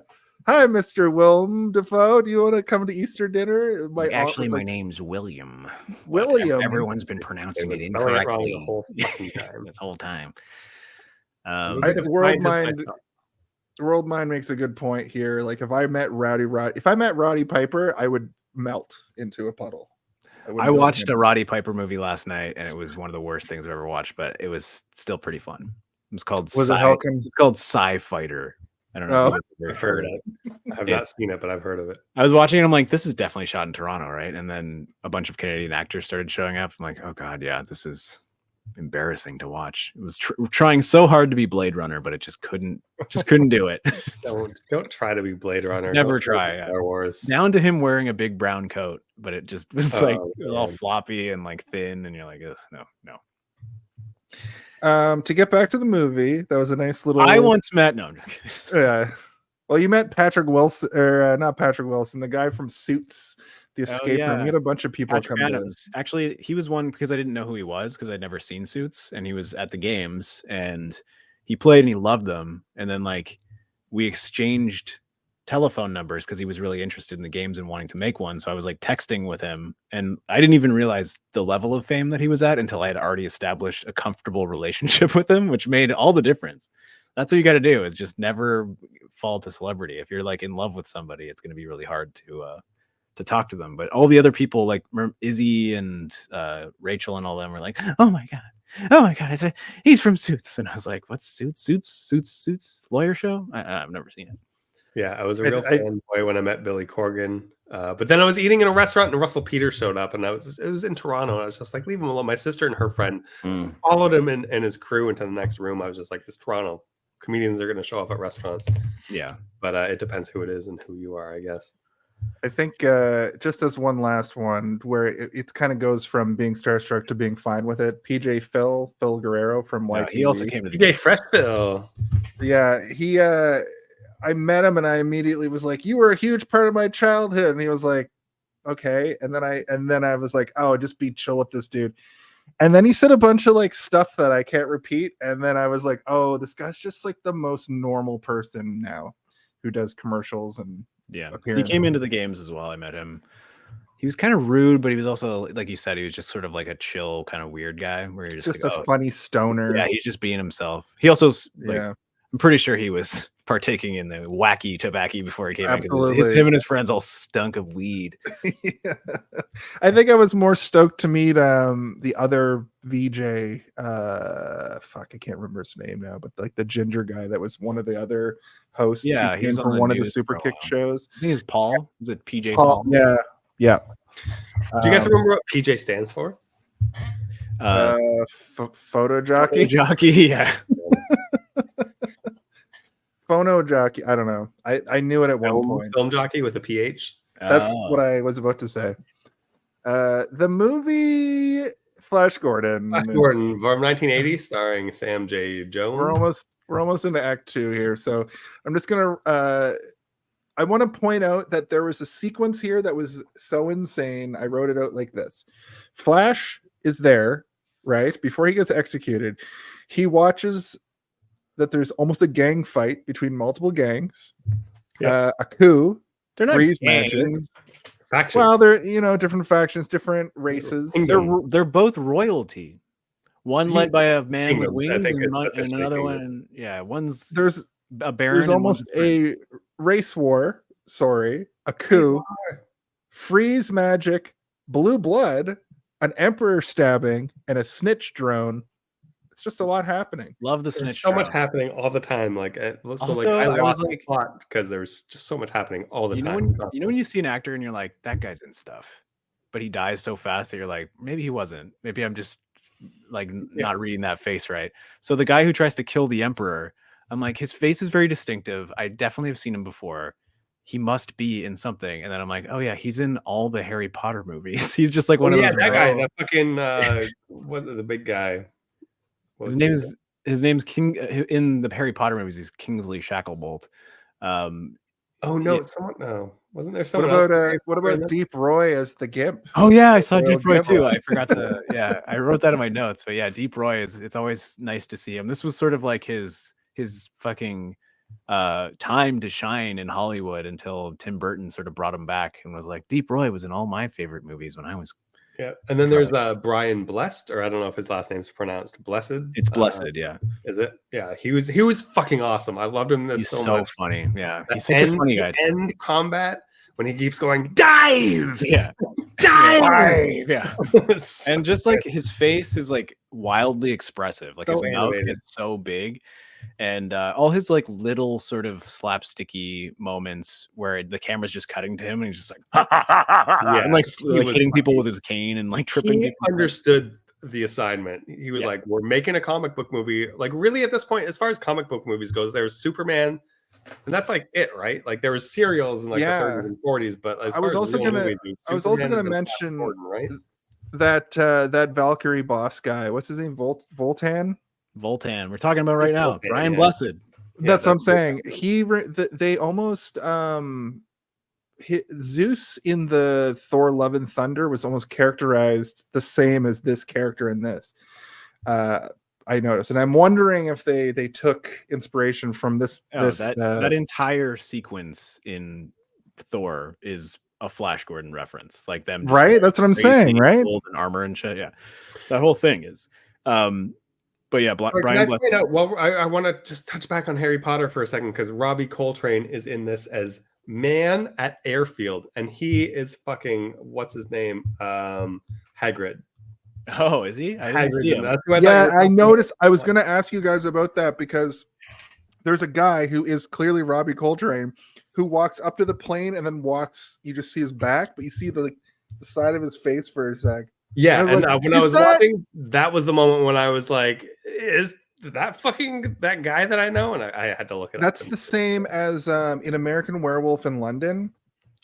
there's an actor in that who's in it for like 2 seconds in the bar scene at the start, and he's that comic actor that was in that sitcom where it's like him and another dude, they live in an apartment together. He's like a famous he's a Rick Mayall. Yeah, he's a famous everybody's got to start somewhere. Everybody's got to start true. somewhere. Sorry, hold on. Are you saying Rick Mayall was in American Werewolf? Yeah, he's in it for like he's in that scene at the beginning where they first walk into the bar, and I'm like, that's him. His fucking eyes all janked out. So fucking awesome. You guys watch Clearly the him. I'm getting off track. Okay, let's get here. I'll get us back on track. That's when they said the name of the movie in the movie. I had more Brian Blessed to talk about, but well, that's part of the movie. We can talk about Brian. Yeah, at 26:14, they just say his name. Sorry, Steve. Let's talk about Brian Blessed. No, one of our viewers messaged me today and was like, I met Brian Blessed once. He called me Captain. He called me Captain, and I'm like, oh, that seems like such a thing that he would call you. Yeah, hello, I've been slowly making my way through Black Adder again, so that's where I recognized him from. He was also in Episode 1, Star Wars Episode 1. Brian Blessed. He plays Boss Nass. I don't know if you're familiar with Boss Nass, the king of the Gungans. Oh, it's been a movie. I am. Gungan style.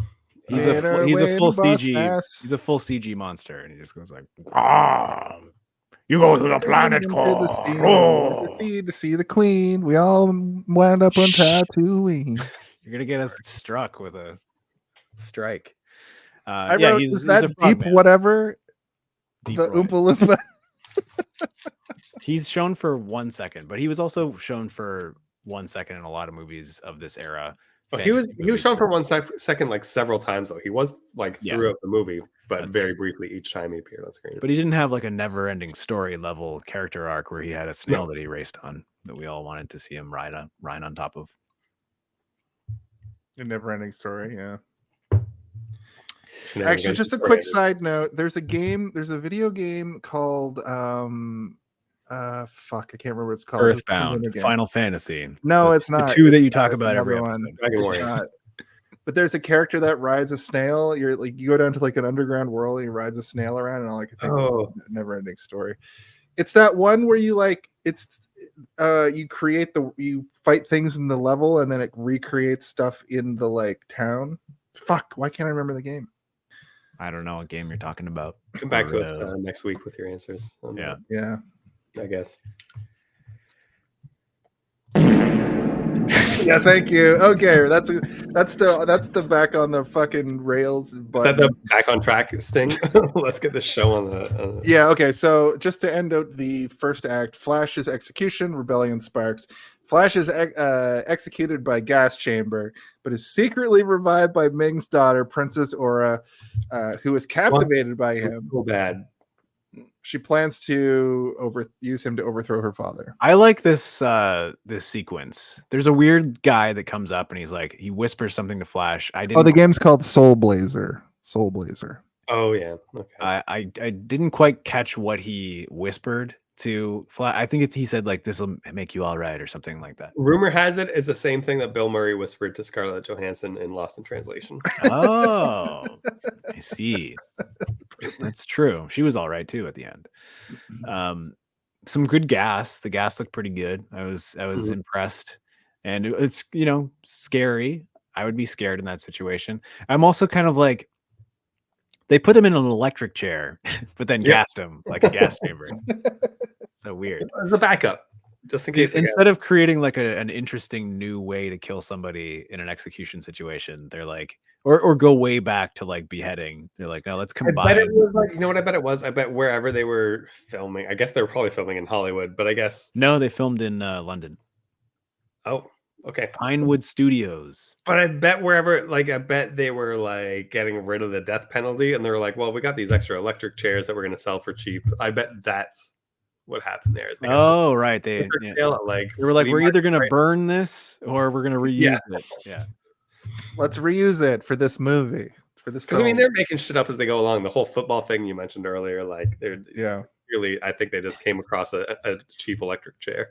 I just noticed in my notes we skipped over that, but we did talk about it. Like we covered it.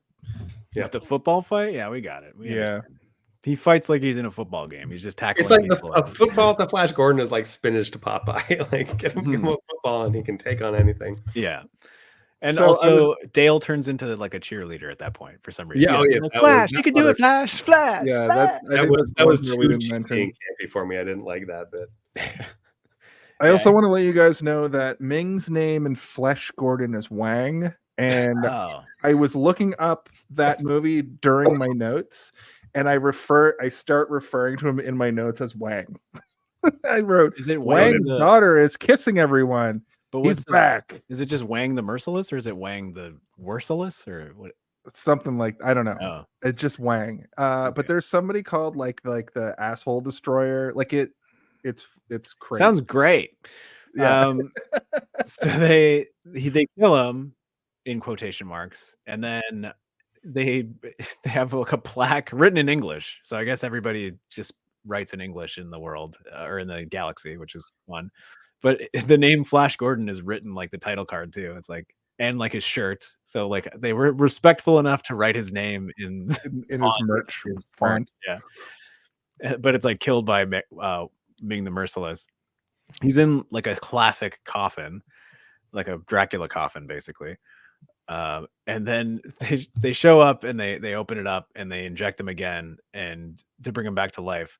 But the guy that's with him, who also is exiled or whatever, they then reveal that weekends exist in this universe, which I found very delightful. It's like, can we do this again next weekend? And I'm like, wait a minute, there's weekends in Ming's empire. Like he gives the people the weekend off. He's not that bad after all, you know. He's not that But merciless. the weeks are like 37 days long. Oh shit. Okay. So it's still not that great.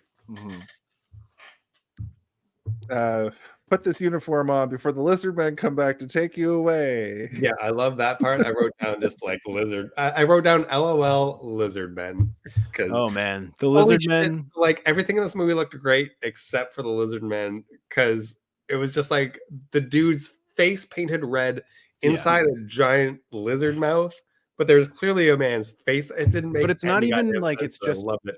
I think even if it was just painted red and you could see the facial features, like that would have been better. Like he But was their eyes wearing. were there. I don't know. Yeah. Let me finish. If it Okay. was like if it was just painted red and it like looked like they were wearing that as a costume, like and that's the idea is that they're just men who wear lizard skins as like as their outfit. That would be more interesting than whatever they were trying to do, which is like the back of their throat has eyes and like Yeah, it was like a swing and a miss for Yeah. sure. again, like that the costume lizard design. I just when we get there, which that's where we're at now, he's dipped down into the swamp. There's like weird lizard men in the background, and that's what you're describing, right? Like they've got like They're throughout the whole fucking movie. These lizard Yeah, men. they're just another faction. I Yeah. think they're another kingdom. The first person that dies in this movie is a lizard man. He gets shot by the snitch droid or whatever, the one that's floating around, and he's like, "Lizard man escaped," and he just vaporizes him or whatever. I really want a Grand Theft Auto game that's just Flash Gordon, and all the different factions are just these. Yeah, you've got to Weird get different the aliens. vulture men on your team. The fucking the weird like guys in red who are like kind of vaguely racist Chinese. Now And there then is you have a Flash Gordon video game from 1986 for the Commodore 64. Oh my Oh. god! Is it like a platformer? What is it? I just looked this up now, so I don't know. Point and click adventure? It's Commodore 64, so it's probably a platformer. 90% of the games on that Yeah. computer were platformers. The like Wikipedia isometric. is extremely limited. It doesn't even tell me what there's 3 levels. This was a game. Yeah, basically. There's a maze, and there's 3. The first level is a Yeah. maze, the second level is a beat 'em up, and the third level is a 3D style shooter. Ugh. I'm going to play it Sure. for my new podcast. Hey, have you played this one? Yeah, hey, did you play this one? We had a spin-off. We had a spin-off briefly that we There was a time where we considered every time we find a video game for a movie that's tied in, we play it on stream and like go. But that would be almost every episode sometimes where you're like, no, is it worth it? They made video games of a lot of movies. Yeah, especially a lot of the like shitty stuff. the 80s and 90s was just every movie had a video game tie-in. So yeah, Aura takes Flash to Arborea on that weird motorcycle thing, the Forest Kingdom, to seek help from Prince Baron. Oh, I thought he was a baron. He's Prince Baron. He's not a baron. Oh, yeah. God. B-A-R-I. Also, she calls him Barry, right? I didn't pick up on that, but it wouldn't. I heard Aura call him Barry at one point, but I may have just misheard. It's the pet name. It's just this, Yeah. But he lives in a tree. He's a Barry. Oh, that's how probably clever writing behind this fucking movie for sure. That's definitely what they were going for. But she only calls him it once in the whole movie. However, Baron is jealous of Flash and initially tries to kill him. A rivalry develops between them. And they do the most boring challenge in any movie ever, where it's them just sticking their hand in a hole, and it's filmed so boringly. You're like, oh God. But we do get that scene of the rite of passage kid who's like, I'm going to try it now, and he dies immediately. Yeah, but this thing that bites you, I guess, it drives you so crazy that you wish for death as soon as you're bitten. Yeah. But Flash is too smart. He's the smartest football player to ever play for the Jets. Yes. Smarter than Dan Marino. Yeah. Dan Marino would have fucking fucked up. He would have taken Ming's deal and become the king of Earth or whatever. Yeah. I wrote Laura is trying to fuck. I don't know why I wrote Laura, because her name is Aura.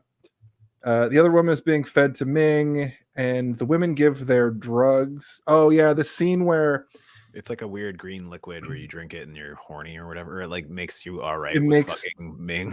Yeah, it makes getting essayed a little bit better.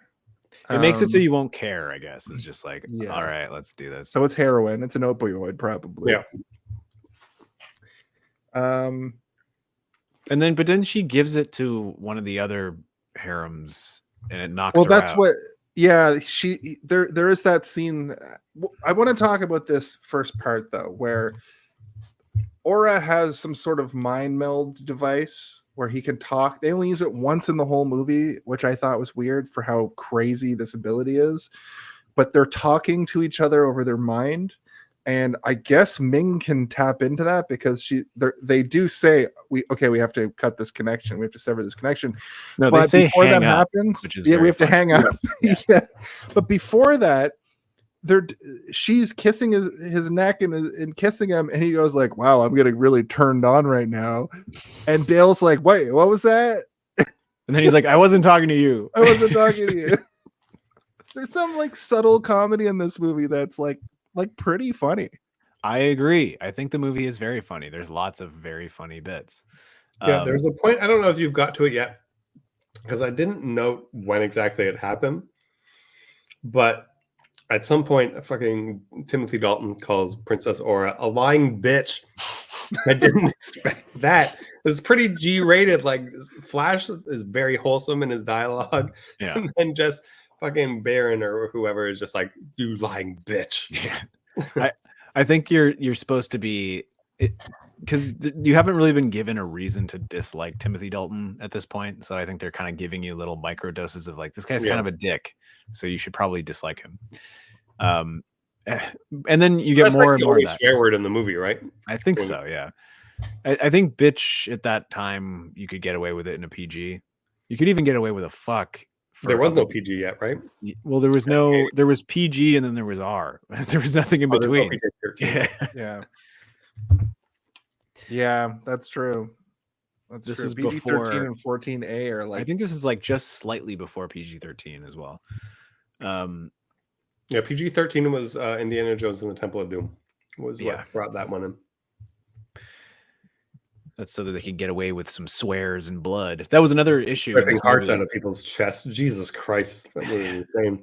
They had too much blood in this movie. They had to keep touching things up because the sensors make it blue or green. But it was the scene where they're having like the spiky platform whip battle. They kept putting too much blood and they had to like keep painting over things, and because the blood was getting everywhere. It was real blood too. Those are real spikes. I was gonna say, it's like they're really falling on those dumb spikes all over the place. Yeah, they lost like 17 stuntmen in the making of the movie. Well, I also looked into that because I was like, that looks pretty dangerous, and it's actually them. You know, like movies now, they cover everything up pretty well, where you're never really concerned about the person in the scene because you're just like, I don't know what's fake and real anymore.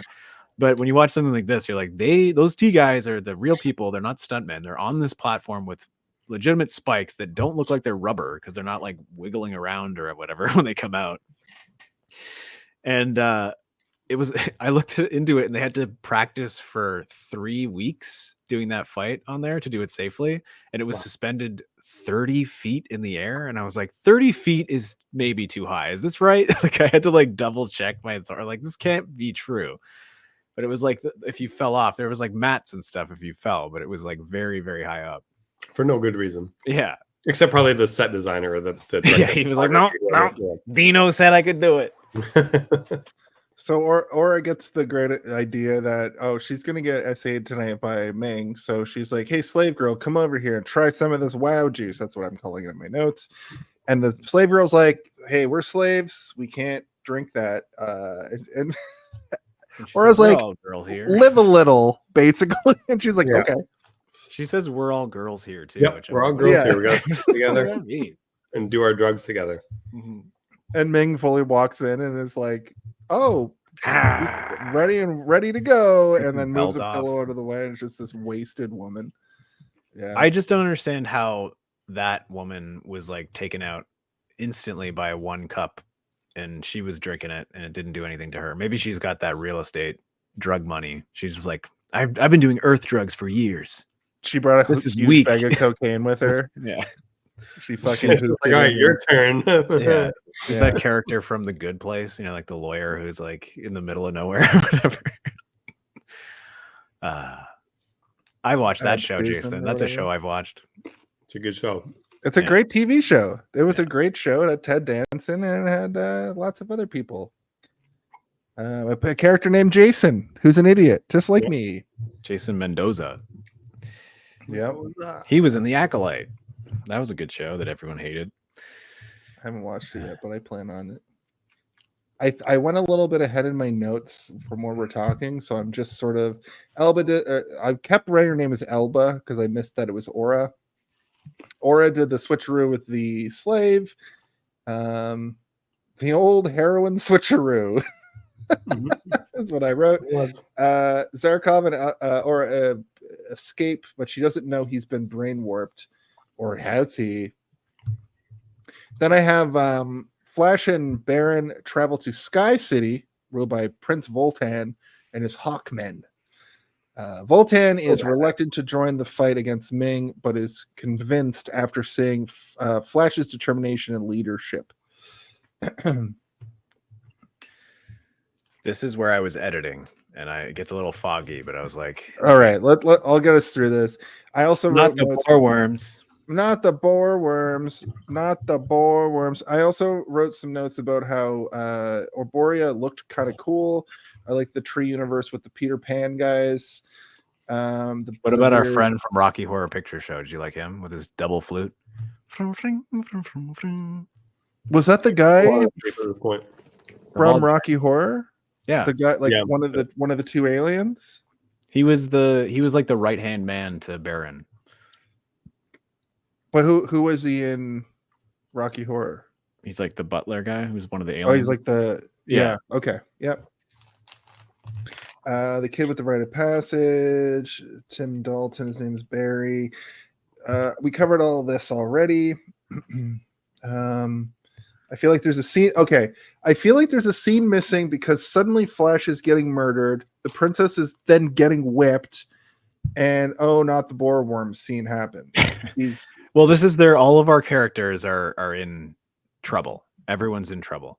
And for some reason, I think what it is with Flash Gordon is like they need to make him go into the temple of the tree of his own accord so that they can punish him or whatever. Like there's like some rule on the planet.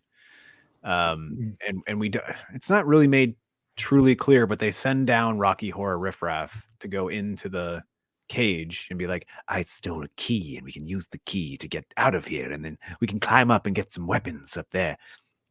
And so he like leads him up there so that he goes in, And Flash is like, "Where's the weapons?" And he's like, "There's one right up your booty, boy." He has like a knife at his back or whatever. So there must be some sort of like rule about it's like a whole because they have like a priest there. He's like, "You came in here of your own accord, and now you must stick your hand in this hole. And if the snake in there bites you, then you're fucked."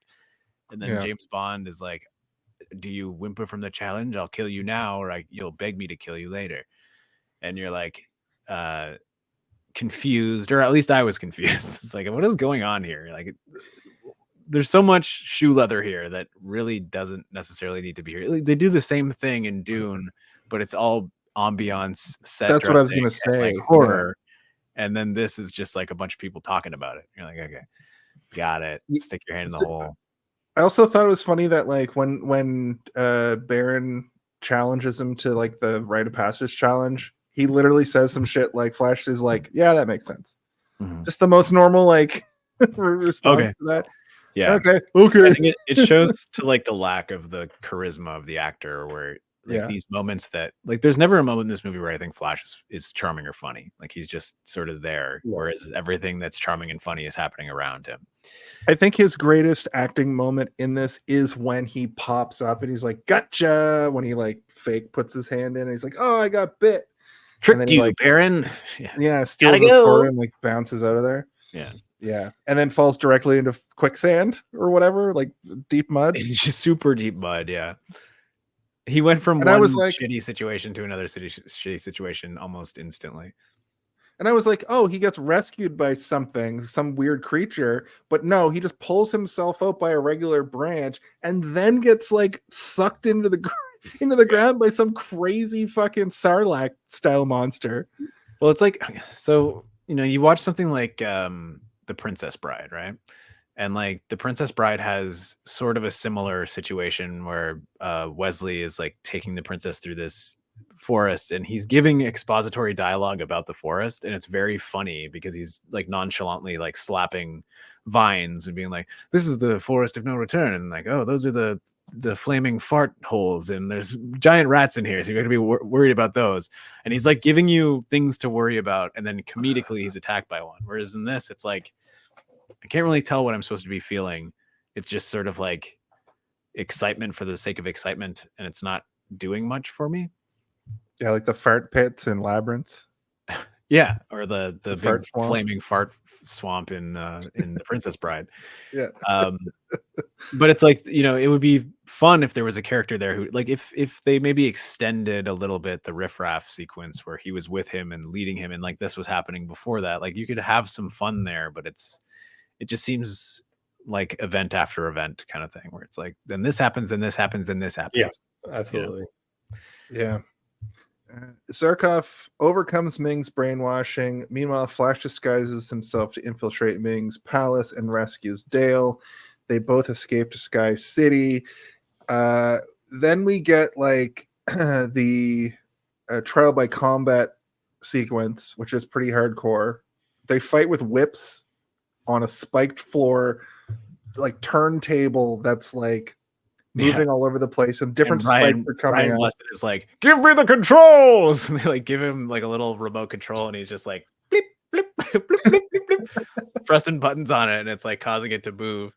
It's so funny because he's a psychopath. Like his character seems like he's noble, but he seems like he's also like loves watching people die. Like it's one of his favorite things to have happen on a daily basis. I don't know if it happens on a daily basis, but he definitely is having a great time watching these two fight to the death. And we also get a ticking clock during this, where somebody's like, "We only have 14 hours left until Earth is destroyed." Yeah. We got that timer the whole way through the movie. Yeah, Dale yells that during the fight. Yeah. And then like he's trying to reason with James Bond during this fight as well, being like, "If you kill me, promise me that you'll team up with the Hawk people and fight Ming together." And James Bond is like, "What the fuck? Can you just fight me? You're making this fight weird. I don't like it." And then this fight is, again, we talked about it a little bit, but those spikes are real. And like, if you were to fall on one, you would injure yourself pretty badly if you fell on it hard enough. Maybe die. Yeah. And it's one of those things where I was kind of like when I was editing the video for the start of this month, I was scrubbing through that scene a lot because I was looking for sort of like actiony moments in each of these movies, which is a little bit difficult to find compelling action moments of movies of this era. They're not as dynamic to edit as maybe movies that are more modern. So I scrubbed through this scene quite a bit, and like I could not find a single frame where they're like rubberized, where like, are any of these spikes fake? Did they just put like these, like they could be plastic, they could be whatever, but like Cardboard maybe. Yeah, they're Some of them are definitely at least they're definitely rigid, is what I'll say. Yeah. Well, I mean, the one that he's hanging off of is probably reinforced, but all the other ones as well are just like they're not moving at all. Even when they're coming up and going down, like usually if something is flimsy, it'll wiggle a little bit, which I guess they didn't want to take away from the production value of this Sky City sequence. But where apparently it's 150 kilometers down or whatever, 15 kilometers down. I had to like look similar. up. I had to look up if anyone got injured during this fight sequence. But it did. The one interesting thing is that it did take them 3 weeks to fight this fight scene, to shoot this fight scene. Sorry, and it ended up being less than 3 minutes of the movie. But apparently, there's a lot more whip fighting that happened. The cutting room floor has a the Zack Snyder cut of the Flash Gordon spike pedestal pit sequence. The movie's the same length, but it is actually 6 hours long, and 5 hours of it is just them fighting on this. Yeah. It's shot in real time. They have it's the best choreography fight probably in the whole movie, I would say, because a lot of the like the Sam James, or what's the main Sam Jones, is terrible at acting and also fight choreography, except for that's why I thought he was a real football player, because of that sequence where he's throwing the football, like that looked real, and he's like charging people. I mean, let's be real, he probably played football at some point in his life. Yeah, he's a big dude, right? Fucking division 1 fucking quarterback in real life, probably. But I mean, I think that the fight sequence overall is, it's compelling. But to be honest, I was more concerned for the actors involved than I was for the characters that were fighting it, But I do think that Brian Blessed is probably the funniest he is in the entire movie is in this sequence where he's just like yelling like, to the death! To the death! Give me the control! And just like he is cackling with laughter the entirety of the fight up until the part where like he's like, give me your hand, and he's like, what the fuck is this? You can't no, you have to kill him. No, you've won. Let him die, let him go. And that's what happens. They fight over to like the edge. He kicks him off and he holds onto the spike, and he shows his heroism by pulling him back up, and then they have that fucking handshake moment. The Arnold Schwarzenegger, and it's so slow too, which I couldn't tell if it was. I was like, we all know they're gonna shake hands, but like Timothy Dalton really took his time to take that hand and shake it. It's like Macho Man and Hulk Hogan forming the Mega Powers, looking at the crowd and like holding their own. Yeah, and then he has like a good line, like there's something brighter than Ming's rule or something. He says something like uplifting to everybody. But they don't have enough time to let it steep and make a true decision. And Brian Blessed's character realizes that they need to escape because Ming has arrived, or Ming's what would you call it? Like a proxy, I guess. Clytus arrives with his Dr. Doom mask, and he shows up, and he basically lists off all their crimes. He's like, you're all going to be executed for this. Like, okay. So I was going to ask you, Ming is Palpatine and Clytus is Darth Maul? Ming? Yeah, if we were gonna Ming's the fucking Palpatine. No, I'm saying if you're gonna relate this to Star Wars. I just did. Yeah. Ming's the Palpatine. Ming's Palpatine. He's not the Darth. Yeah, he would be Darth Vader. Clytus would be Vader. Yeah. But Darth Vader doesn't die till. No, I would say that like he's not as cool as Darth Maul dies in the first movie. Okay, he's so in. yeah, he would be a Maul, I guess. He's more of like a Tarkin, like you know, Tarkin from A New Hope, who's like, "You may fire when ready." Like he's more like that kind of guy. But he is like a Vader and a Tarkin mixed, I would say. Yeah, okay. It just his look is so striking. He's got, like you said, he's got that. I like the way he Doom looks. look. I how like he's the got that skull weird- masks. And I like that the jaw moves like a Muppet kind of when he's talking. Yeah. You can see his teeth and shit.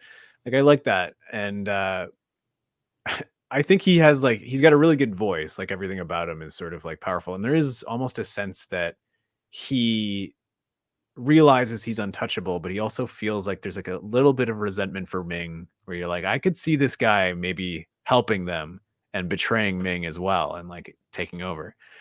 I think like it's meant to be his hand at the end when the ring is being taken, even though his eyeballs and tongue like get squeezed out of his helmet like a Play-Doh. What a great effect that was. Yeah. What a horror moment. That's your Indiana Jones heart removal scene right there. Yeah. Or the That's face should have made melt. it PG-13. Yeah. Mm-hmm. I wrote. Yeah, they basically just he shows up and he runs his mouth a little too hard about how he's like, you can't touch me. I'm the fucking proxy of the Empire. And then they throw him onto the spikes and he just dies. Yeah. Like, oh god. I wrote his face oozes out. Yeah. Apparently that actor on set, because he knew how malleable the entire process of the filmmaking was, he was trying to convince the writers and directors on set to like, maybe we don't kill Clytus. Maybe Clytus has more. And they're like, no, you're dead. No, you're Fuck off. toast. Maybe Clytus is the hand that comes in at the very, very end. I feel like that was their like, you know, maybe if this does well, Clytus will come back. We'll have some plans for Clytus to return. Yeah, so They you're signed everyone on for is separate back. movies. Yeah, I don't know how that happened. Moment. Well, we all know that he would come back as a clone, and it would be like, Yeah, it was just a clone of me, or In something a weird clone factory underneath a giant pyramid. I made a clone out of Play-Doh. That's why his eyes and tongue squeezed out of his helmet when he died. It wasn't even like he was being squeezed to death. He just got stabbed and everything fell out. That's just how he dies. That's how clones die. Not his race. Yeah. Clones die. We've all seen clones die. It's true. At Sky City, Flash persuades Voltan to join forces against Ming. Flash's inspirational speech and his bravery during a dangerous would-beast ritual with Baron win him allies.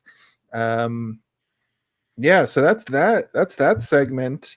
Well, no, because this is when Ming sends down like all the everybody flies off, all the vultures fly off, and then Ming is like, no, send down a shuttle to retrieve the girl and the prince, but leave Gordon there.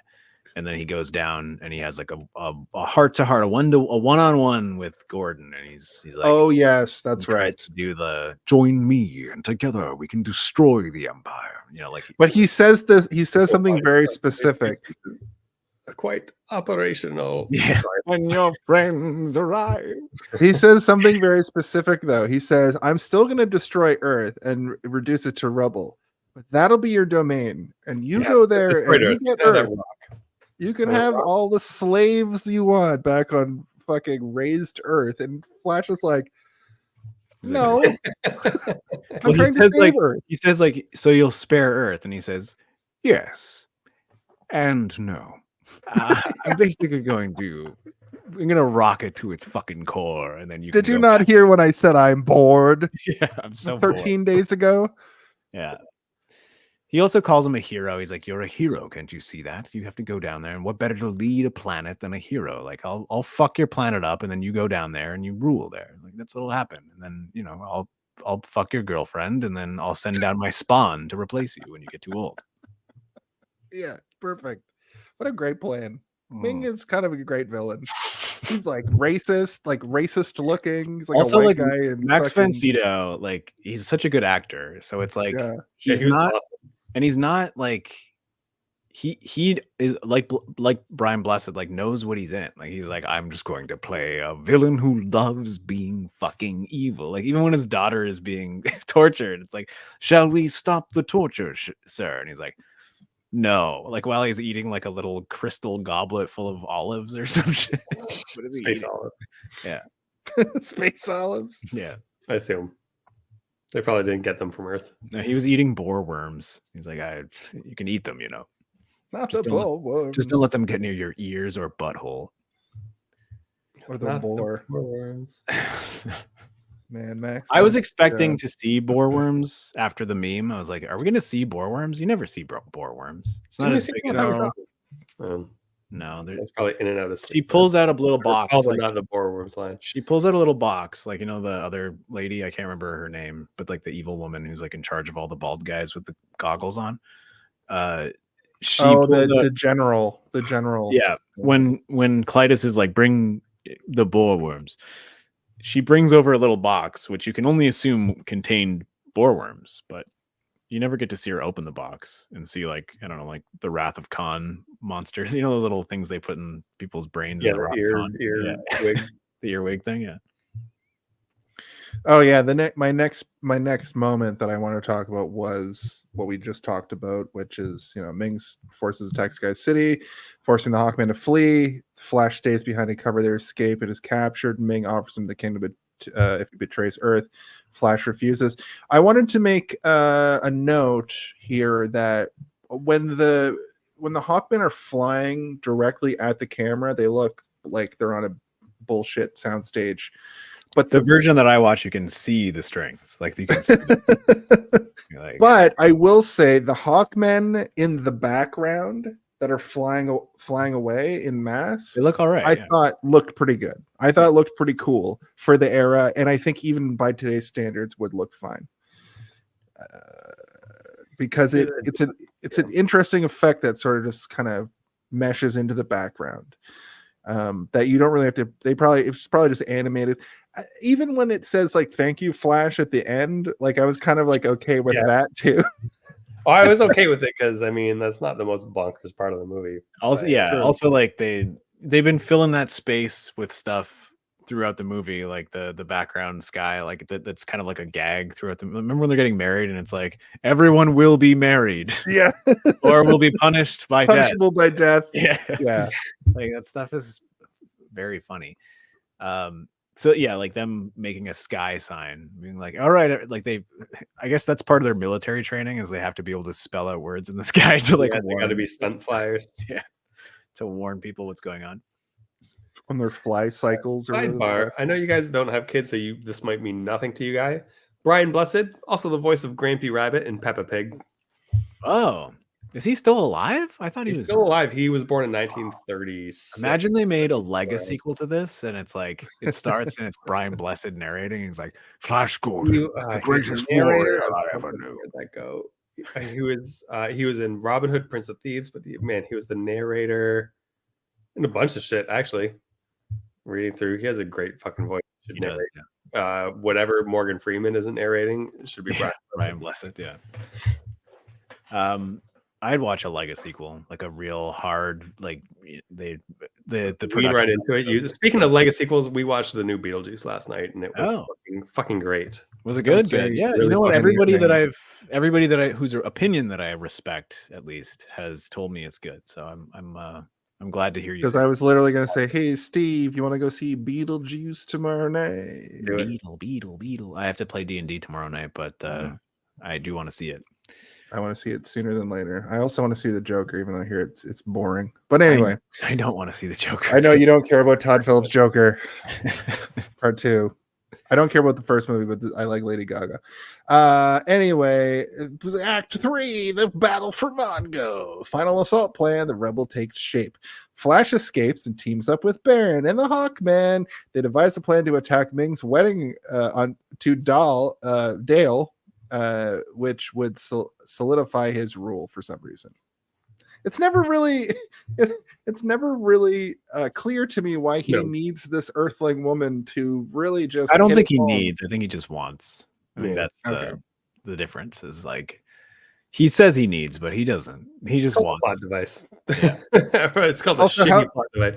How about the great moment where Aura busts into Dale's fucking harem room and they just start having like the worst cat fight you've ever seen? Like a cat fight that the director was like a sorority girl like pillow Yeah. fight. It was terrible. Like, It was how like, about you well, guys? we got some girls, so the girls gotta fight. If all the boys are fighting, we gotta have a girl fight too. But how about you guys don't have a choreographed like fist fight? What if you No, guys just just grab like some pull each pillows. other's hair and throw each other around on a That's the plastic weirdest bag part while is you're- because like earlier she is kind of taking on those like pig guards and stuff pretty well. Like she's doing a good job. She's hiding, she's stealthing around people like it's a Ubisoft stealth based mission in Splinter Cell or something, and she's going around a corner and like being like over here, like smoking a guy. But then when it comes down to one-on-one combat, she's just like, oh, oy. And then the slaves love it. And all the slaves for some reason look the same. They like cast these women that all kind of like look the same, which I Yeah, thought Ming was has a interesting. type. That's like a Yeah. that's his T. Yeah. Ming has a thing, is what I'll say. Ming's thing. Ming's thing. But you know, Aura's trying to turn over a new leaf. And the queen. I mean, she Earth was Girl. horribly betrayed by her father and That's right. slightest.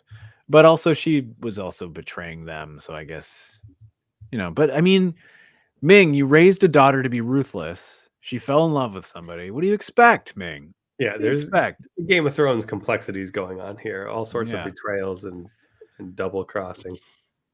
All this movie needed was one walk through a garden to really get that Game of Thrones flavor. Oh, I right. assume I didn't really watch the show. I mean, that's kind of what the talk with Flash Gordon and Ming is. That That that's is a a walk good through point. a garden scene. Yeah. Yeah. He like literally walks up to the hole and he has his hands clasped behind his back. And he's like, I'd hate to see you be vaporized, and like kicks a cup into like space or whatever. And you're Into like, oh, nothing. yeah. I think it's a hand. I think it's one of those like Oh, is it one of those teleportation hand hands. things? Oh, speaking of hand, don't they have the hand guns? Mhm. Guns they're- that shoot hands. Yeah. I didn't. They dream also that part. Well, when you're in like restraints, it's like little hands that grab you Yeah, as well. when think Aura is getting tortured They're like hands right that are holding before her. this. Yeah. Yeah, they're holding her down. You mean the they're like- scene? Not the boar worms. Not the boar boar worms. Not the bullworms. Not the boar worms. Oh, not No. You must watch that. Okay, I'm gonna watch it Me, tonight. not the boar worms. It's so much funnier. Like it's like immediately 10 times funnier to me. I sent that meme to Jason probably 60 times over the last 2 weeks. But like for the first time 2 weeks ago, and I was like, ha ha ha, ha. I love Katya's fucking. I love Katya. I love these drag queens. They're so funny. And I was like, why is he? I was why- preparing his brain for this episode. Yeah. to be bored. B-O-R-E-D. was Nope, that's boring still you. the same word. Yeah. I just didn't. I was like, Steve rarely gloms on to the same thing being said over and over, but here we I are. I don't do it ever. It's the first Yeah. time. Yeah. I understand. Now. Not the boar worms. Not the poor worms. The way they shoot the mini for the big ship reminds me of the low budget Star Wars. Oh, reminds me of low budget Star Wars. So during this next bit, we get a giant space battle. Let's see if that's where we're at here. The Hawkmen launch a full-scale attack on Ming's palace. Flash commandeers a rocket cycle and leads the charge, dodging enemy defenses. And this is just a whole segment out in space with them flying towards the palace. The palace has like a weird. I saw it as it being like a force field, but I guess it was them shooting things out. No, it's From- a force field. It It's is a a force it's a field? lightning force field. Yeah.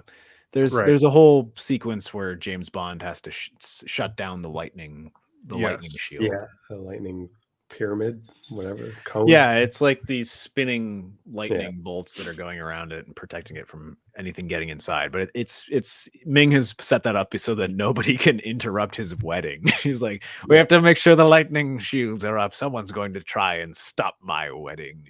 It's almost Disney. It's like a very Disney It's feeling. great. Yeah, Yeah, very it's great. simple. And then we everything get is like a 20-minute end battle. yeah. Yeah, just a And it's segment kind of of pretty good. Like it's not Yeah. like, you know, you go into movies like this and you're like, it's very old, it's so dated, but am I gonna be charmed by it? And I was pretty I was charmed by charmed by most of it. Yeah. And then I'm gonna bring up the Queen soundtrack again because Yes. this is like the dun, dun, dun, dun, dun, dun, dun, dun, dun. it hits its peak at this end battle. Like it's sure it's amazing at the beginning and Flash! it goes up, but like Brian May with his fucking guitar and his shredding really comes like into full effect in this end battle. Like he And really this is also where the score is meeting with the Flash theme as well, where it's like not only is it the guitars from Queen from the beginning sort of anthem, it's also like the entire orchestra is there as well. Being like, we're here to support you as well. The orchestra. Oh man, it's so good. You can't tell where the orchestra ends and Queen begins at some point. They also did a really cool thing where we do get the shot of the Star Destroyer style ship from underneath, which is an iconic shot from Star Wars as well. But there's also a scene I'd never seen before where a miniature like pokes its front out from some clouds, which I thought looked really cool.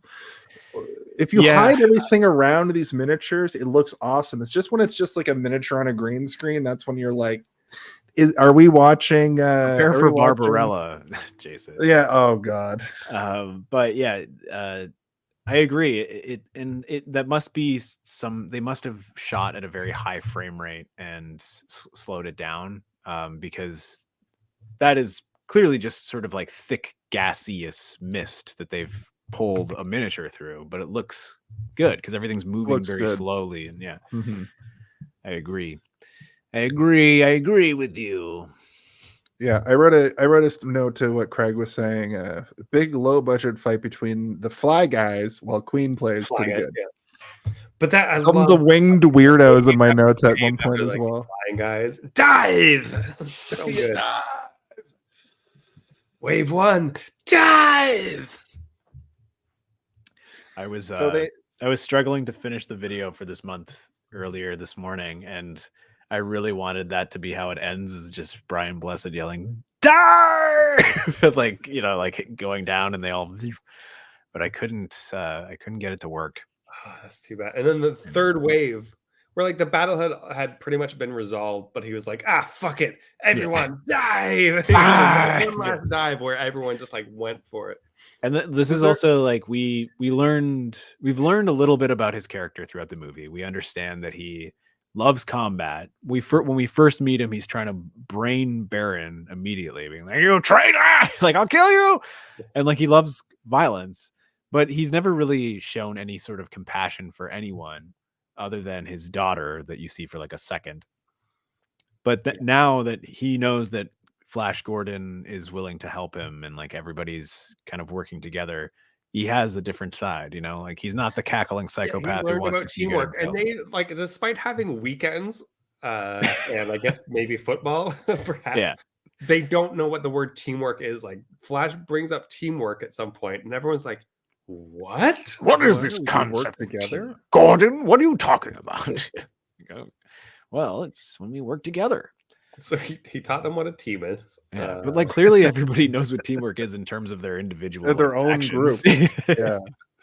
It's like when two factions work together. when two factions love each other very much. Impossible. Third faction is created by the marriage of those two factions. They're gonna have a weird arboreal man with wings. I'll take it. They'll start interbreeding. There's not a lot of women in this galaxy, though, I gotta say. Or in this just like Star area Wars of the galaxy. Yeah. Everybody's just Ming, chomping at Ming the bit. has taken them all for himself. He's like, I have all True. the women. That's actually a good point. I just, as you were saying, I was like, oh yeah, Ming has all the women. Yeah. So I do really enjoy the fact that the Hawkmen just fight a ship and infiltrate it and then overtake it. Well, I mean, paired with the Queen music, like the shot of all the Ming soldiers like preparing, like it almost has like a Zeppelin feel to it. Like it feels like a blimp more than a ship. And they're moving around and going out onto this sort of like gangplanks and side railings and stuff and fighting. And then all these angel guys are just floating down and shooting as well. But yeah, paired with the music, it's exciting. Even though the cinematography is not blowing my mind, just the music paired with what little action you're getting is like, it's good, man. It reminds me of Star Wars because like Star Wars also has incredible music and it does a lot of the heavy work for especially A New Hope, where they hadn't figured out their legs and they don't really understand what they're doing yet. This movie has the same kind of vibe going there where you're like, yeah, you can just have people hanging off a railing shooting laser guns at each other. As long as you've got some squibs and sparks and some good music, it's gonna work. Sweet guitar shredding. It's just a million times campier than Star Wars. It just has all. But the I mean, that was just their a goal, right? That big was colorful mess. Yeah, they were making a comic book movie, and I'm gonna bring us right back to the beginning. I appreciate that the intro actually like had a whole bunch of like comic book pages that they were just showing, like a pre-Marvel thing. They were not holding back from being like, this is a fucking comic book movie. You get Tim Burton's Batman 9 years later, which like didn't lean into the comic bookness of all at all. It made it its own thing. Flash Gordon was like, let's make this as comic book as possible, and I respect that's what they attempted to do. Was this movie 40 years ahead of its time in that respect? Then no, it was exactly of its time. Yes. I think they could do something with this now, though, and I know that they have been trying for years and years. I think Taika Waititi has I think he has the rights to an animated Flash Gordon. Like he's trying to get an animated one made. No, I want to see it with practical effects. Me too. Yeah. Again, like for and sure. I mean, if Brian Blessed, let's wipe Queen out of the equation because they don't exist anymore. Yeah, kind of. Who would we have do the soundtrack? Not Trent Reznor. Slayer. He's going to be too busy doing Tron. Ding, yeah. ding, Let's get Slayer. Let's get the remaining members of Slayer. Let's make a Flash Gordon that's just like Slayer. Who's the band who did fucking Do You Believe in a Thing Called Love? Oh yeah. They can shred.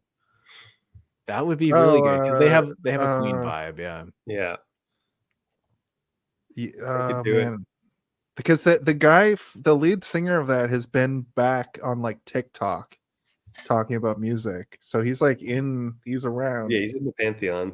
The thing about today's sort of like just the way that music and film collaborate with each other, it's not the same anymore, right? Like I think Tron doing Daft Punk and then now doing 9 Inch Nails is like, it is a hearkening back to this, right? Like this is what it was. It's like a marquee idea of the movie is we've got Queen and we've got this movie, and that's those two things are married.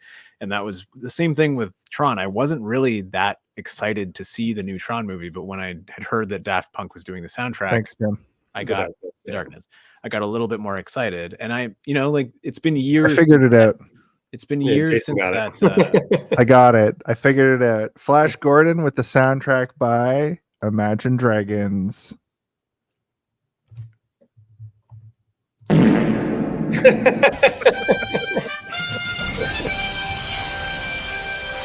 This was not the only movie that Queen did the full soundtrack to.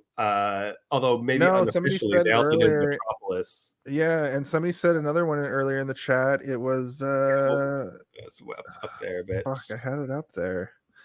I'm scrolling. Not that many people. Scrolling. What?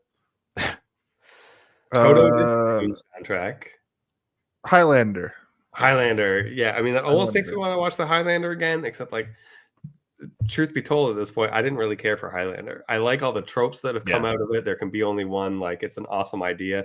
Watching the movie was a slog for me. Christopher Lambert, though. I'm not a big Christopher Lambert fan. Sean Connery, yes. Love Sean Connery, hate Raiden. I mean, I hate Sean Connery as a person. He's a fucking dick, but as an actor, he's enjoyable to watch. I agree. You know what's funny? This was almost September. I know that's a different person, but no, it's not, because it was September, as in it was going to be. We were going to do a month called September. September. It was going to be all Sean Connery movies, and we pronounced it September. Oh yeah, so your Zardoz in there. You still got Zardoz was part of that equation.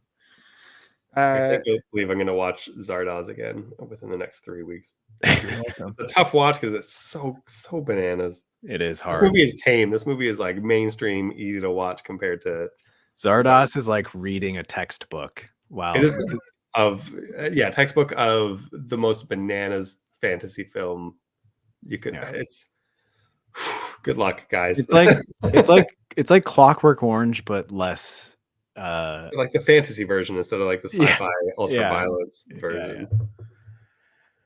All right. Anyway. So they realize it isn't their. Oh, actually, I wanted to bring up this scene that was actually pure comedy for me, where Baron and Dale are like tied up like this, and Aura comes in to save them, and it just says "Long live Flash" on the wall. Like already, Yeah, people it's are, like who wrote that rebelling there and and how, because they're escaping. tied up. Like, everyone- Flash wrote that before he escaped. Hmm. On his Okay. way out. He was During just his like, escape. yeah. He writes. He writes. Flash here Originally, it was supposed to say Flash rules, and then with a Z. the set director was like, Yeah. he decided to. He's like, no. 69 420. But they realize, okay, so they've taken over the ship and they're trying to fly back into they're talking about crashing the ship already, but the general, that woman general, is like, they're not doing the flight pattern that we discussed. If they're flying that way, we have to shoot that ship down. So they start firing at the ship, and Flash is like, look, there's one of me, and I'm going to save millions of people. Also, dumb meathead moment, because there were 6 or 7 billion people on Earth in the 80s, Yep. right? Probably about 5, I think, at that point. 5.5, yeah, somewhere. How around are we there. at Billions, almost? so How are we at into the almost 9? What is happening on It's Earth? because we reproduce faster than we die, Jason. it's exponential growth. Take a math class. Okay. Well, the winged goggle men also, the weird goggle men also are a computer, is something that we realize here, because Oh yeah, goggles are snatched off one of them, and it's like computer part, they go all. and they all just like malfunction. I do like at that point that even James Bond is like, holy fuck. Like he's like, I didn't realize that would kill you. Jesus. Like, yeah, electricity being exposed to air destroys it. I think Yeah. more like your eyes being ripped out of your head can kill you, because like it Oh, looked like I those guess were so, his but no. eyes. Yeah. Well, why do they all die? Because they're They- all they one guy. telegraph- It's a computer that's controlled. Like That's that's what I'm the saying. Oh, computer they're is. like the Borg. Yeah, so it's like a computer of Boardworms. one person's mind is weak, but if you have 10 people who are the same computer, then it's going to be 10 times stronger. They telegraph this weird moment for like the whole movie, because they show this computer table of men with The way I looked at it weird is like goggles so many times. those guys are central intelligence. Like they're like the supercomputer. Like them all combined together, they are the intelligence of Ming's. I almost said dynasty. The Ming dynasty. The Ming dynasty. Yeah. Let's finish her out here, and Flash crashes into the wedding ceremony, fucking crashes directly into Ming, fighting through Ming's guards. Ming attempts to use his ring on Flash to kill Flash, but it fails. Ming is impaled by Flash's ship as he tries to No. Yeah. escape. That's not what him with the happens. fucking ship. Ming kills himself. Awesome. That was the truncated version. Am I misreading that? He's like, I will die They of crash the ship in, it goes through Ming. We get that. moment that. where I'm he- talking about the ring. I know that he gets stabbed by the spike. He's No, already died. he says like with his last breath, he's like, he has control, and it's like, well, your power's faded, and he's like, my power's faded, and he just disappears. No, he turns his ring around and he's Yeah. like, no one will kill me. And then he Yeah. shoots Oh. himself with the ring. He kills himself because he's like, I I don't want He'd anyone to rather kill die me. than let his power be relinquished to someone else. Yeah. I absorbed all of the movie, except for I didn't recognize that that's what happened there. I thought he ran out of juice. I thought his, in horror movies where the hand comes up. Yeah. for one What he last said was second. he goes, the juice is loose. And then he dies. Now you got the juice. That's the line from Beetlejuice. Yeah. Spoilers. He says the juice is loose. Oh shit. Oh my in the god. movie. I just ruined the whole Wait, I movie. guess I don't need to bad see it movie? anymore. Yeah. So which I kind of really liked a lot, because I was like, he already got stabbed by a spaceship, like a whole spaceship stabbed him through his heart. And he's like, not, fuck you, I'm still not letting you win. yeah, you're not gonna beat me up. You're not gonna chop my head off. I'm gonna zap myself. I'm gonna use my Ming ring on myself. I'm gonna disaster blast my own self. That actually makes the question mark make more sense, because maybe it was a deception. Maybe. He didn't roll for deception, so He just turned He himself didn't roll for invisible, deception. and ran away. Yeah. He took his ring off and like Could've been. you just he hear like, goes ting ting ting ting ting ting ting. yeah. No, when he drops his Ming ring, it goes Ming Ming Ming Ming Ming Ming Ming Ming Ming. With Ming defeated, his empire collapses. Mongo's inhabitants are liberated, and Flash is hailed as a hero. Princess Aura and Baron are set to rule Mongo as their new leaders, and we get that weird moment where Flash is like, "Well, we're stuck here. Are you prepared to stay here?" And Aura is like, or Dale is like, "Well, I'm a New York girl, and this place isn't fast enough for me." Yeah. What the fuck are you That's just a talking joke. about? It's a stupid. I think her actual line was, "Whoa, I'm from New York over here, and I love pizza pie and taxi cab." What's it coming to go over here? And then she said, "Bada boom ba, I gotta go home to Earth." Staten Island. Yeah. And then Flash said, "Okie dokie." Okie dokie. Because he's so uncharismatic. They signed all the actors on to multiple movies, by the way. Mm-hmm. There is a slight disappointment inside of me that this doesn't have a sequel, and Right? like especially even if it's bad, I kind of want to see what happens next. So like the end of A New Hope is one of the most exciting sequences of any movie in cinematic history, when the throne room opens and it's like dan da dan dan da da dan, and they're like walking, and Leia gives them, no one speaks at all, you know what's going on, she gives medals to everybody, they turn, and everybody is like cheering them, all the Rebel Alliance is cheering them, and you know the movie ends. This movie does an equivalent scene, which was getting me equally as jacked up as the end of A New Hope does, because it was the Queen, like as the door, like it cuts, like they're in like this sequence, like ha ha ha ha, and then it cuts to like dun dun dun dun, and it's just a door that like opens with the like flash, and it's leading me up into that same sort of point of excitement, except then Timothy Dalton starts being like, "And you will be my friend, and you will be my friend, and together we will all be friends in the galaxy." And because he learned what teamwork is. I know, but like it wavers, and like there's a crescendo of that song where you do the Star Wars cut to credits, you know, and they didn't do it. No, you're right. Yeah, the timing was not good. Yeah. The film, but everything leading up to it, I was on the edge of my seat being like, this is sick. This is how they're gonna end the movie, with the like the Flash, and it's gonna just show Flash Gordon on the screen or something. Is that how it's gonna happen? And then no, it's like everybody starts putting in their 2 fucking cents. Like, shut up. Just end the movie already. We get it. They're all happy now. Yeah. The film ends with Ming's ring being picked up by a mysterious hand, implying that his story might not be over, leaving the audience with the classic line, "The end?" Question mark. Was this the first time they did that? Actually, Craig, what you just said was like, it's gonna show Flash going, yeah, they literally do that. No, like, that's what I wasn't joking. Oh, okay. I was like, and I thought like there was probably a moment where in editing they're like, what if we just end it there? And they're like, no, we gotta have. They probably did end it there, and they're like, pickups. We gotta have a sequence later, which is why it's all Timothy Dalton, and it's the other guy's just like got his wig on, like blocking his Flash Gordon face. But yeah, I don't know. I think that we could even probably just pitch a sequel to this really quickly right now if we tried to. Like, I don't think it would be hard. There's not a lot of substance to the first one, so a sequel would be pretty easy. Well, they talk about a planet called Phrygia all the time, right? In this movie, which I assume is like an ice planet. Well, because they have a crystal at the beginning called like the ice crystal or something, and like that's what they're fighting over. That's where you start the second movie, just like Star Wars, you know, a frozen planet. Literally just, and Flash Gordon has to cut over a Tinton. It's Brian Blessed's character, and he's got his wings, but he's wearing like a big like a feathery parka, like it's made of feathers, and he's like, yeah, and like something's been attacking Phrygia, and he's trying to figure out what it is. And there's like the version of Ming that exists. He's all fucked up, like he's all like mutated. He's frozen on Phrygia man now. Yeah. And when Brian Blessed's character gets there, he's got like a big mace or something, and he goes into a room, and it's Clytus, and he's like, Clytus, I thought you died back on the Spike planet in the other movie. And Clytus is like, but also the Hawkmen, even though the Hawkmen love to, you know, hawks live in trees.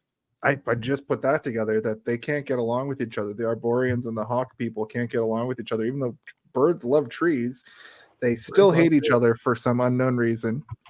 And that's the reason why they can't get it together to fight the new the Empire that is striking back.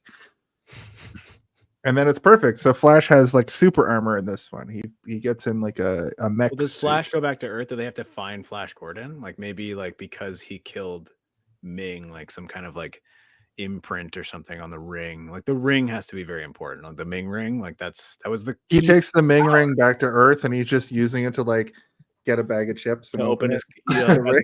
a tab energy drink. Like, Yeah, I think he would summon like Sauron and Fellowship of some sort. usually the Ming ring would corrupt like the One Ring from, but Flash Gordon is so fucking stupid that he can't be corrupted by the Ming ring. And he's like wearing it, but he's also got like Super Bowl rings on as well, like 3 Super Bowl rings and the Ming ring.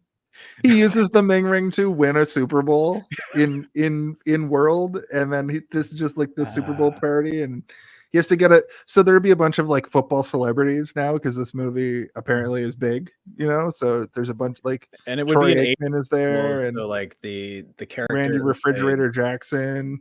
the character who played Dale would ask for more money, and the studio would just fire her, so she would be recast with new actor, or she would be a new character completely, like all the Batman movies in the early 90s. But I mean, I would like if we make a sequel today, who are we casting as Flash? Oh, if we're doing a Lego sequel, like one that's like now. Yeah. I mean, Brian Blessed is still playing his same character. He's going to be a withered old. Yeah, he's just Henry Cavill. I want Henry Cavill as my Flash. Well, so shouldn't Flash be an old man too? Then shouldn't he be like if it's? But maybe time moves differently in space. That's what I was about to say. Maybe time moves differently for the people of the Flash Gordon universe, so we can cast younger if we want to, or that's how we should do it. It's the fucking Rock in a blonde wig. It's Josh Hutcherson. Yeah, Josh Hutcherson's been back recently. We pop a blonde wig on him and make him. No, do you know who it is? I'm sorry to say this, but it's Chris Pratt. No, I don't want it. I'm saying that's what they do. I think we're all done with that guy. Yeah, I agree. It's Jack Black. But we do need like a new kind of Chris Pratt type person to be that. Oh, it's Powell. It's that douche fuck from Twisters. Or we go crazy Dave Franco. Okay, that I I'll can take get a behind. Dave Franco. Or Casey Affleck. Isn't he like a pervert or something? Yeah, he's like a rapist or something. No, Casey Affleck I think is fine. I think you're thinking of James Franco. No, Casey Affleck. I mean, yes, James Franco sucks. Not as much as Casey Affleck does, though. I specifically chose Dave Franco because he's not problematic, and non-Afflecks because I thought Casey Affleck was just becoming a better actor. But no, he's a shitty rapist. Allegedly a rapist. All right, let's just go with Tom Hanks. He's a retired football player. And the time passed normally. All right. Here's what we're going to do now. We're going to talk about the Home Alone of it all. What? If you had to pick one, what do you think the Home Alone of it all? Is the Home Alone of it all? Can someone please tell me when the Home Alone? I really gotta know. When is the Home Alone of it all? What is the Home Alone of it all? Now that's the Home Alone of it all.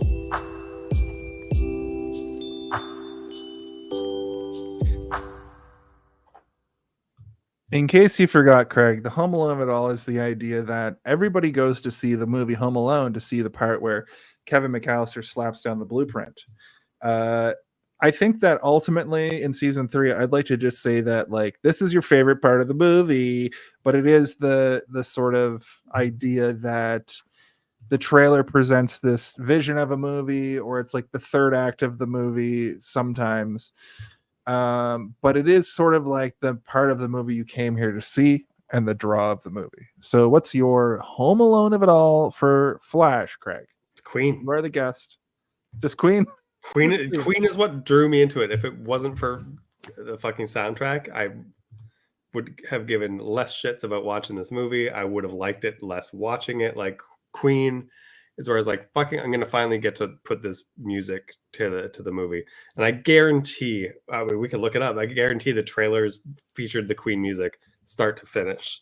Like, That's had what's to drawing have. people in.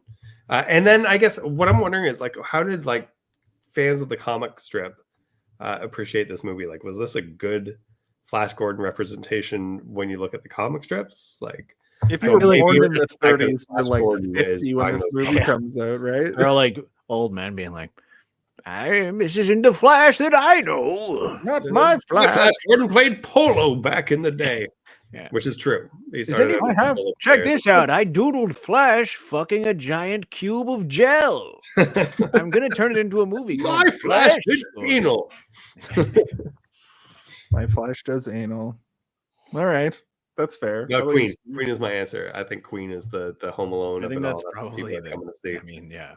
Every time Queen sparks, where you're like aware, you're like because there's lots of moments in this movie where you're not kind of like fully focusing on the music, but it's always there in some capacity. But as soon as it starts to really kind of like hit you, you're like, oh yeah, I like this movie. Why do I like this so much?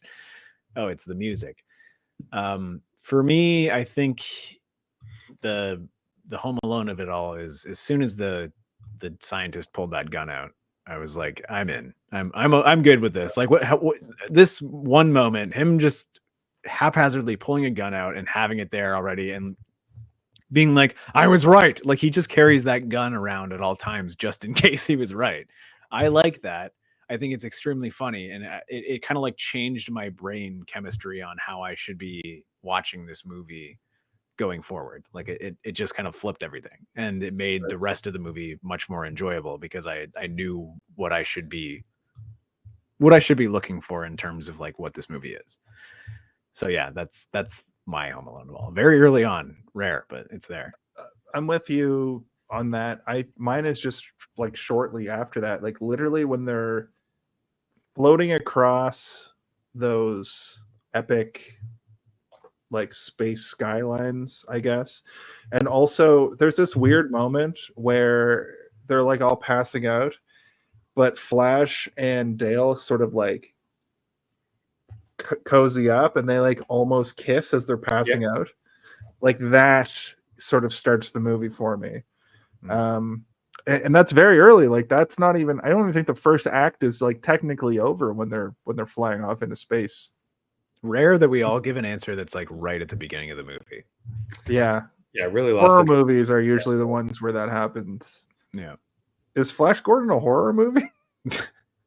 No, but Flash Gordon is. The Flash Gordon is definitely a horror movie. Oh, I think you said porno movie. The porn alone of it all is Flash Gordon. Great. Well, we're all pretty unanimous with that. The music and the start of the movie. This movie gets going immediately.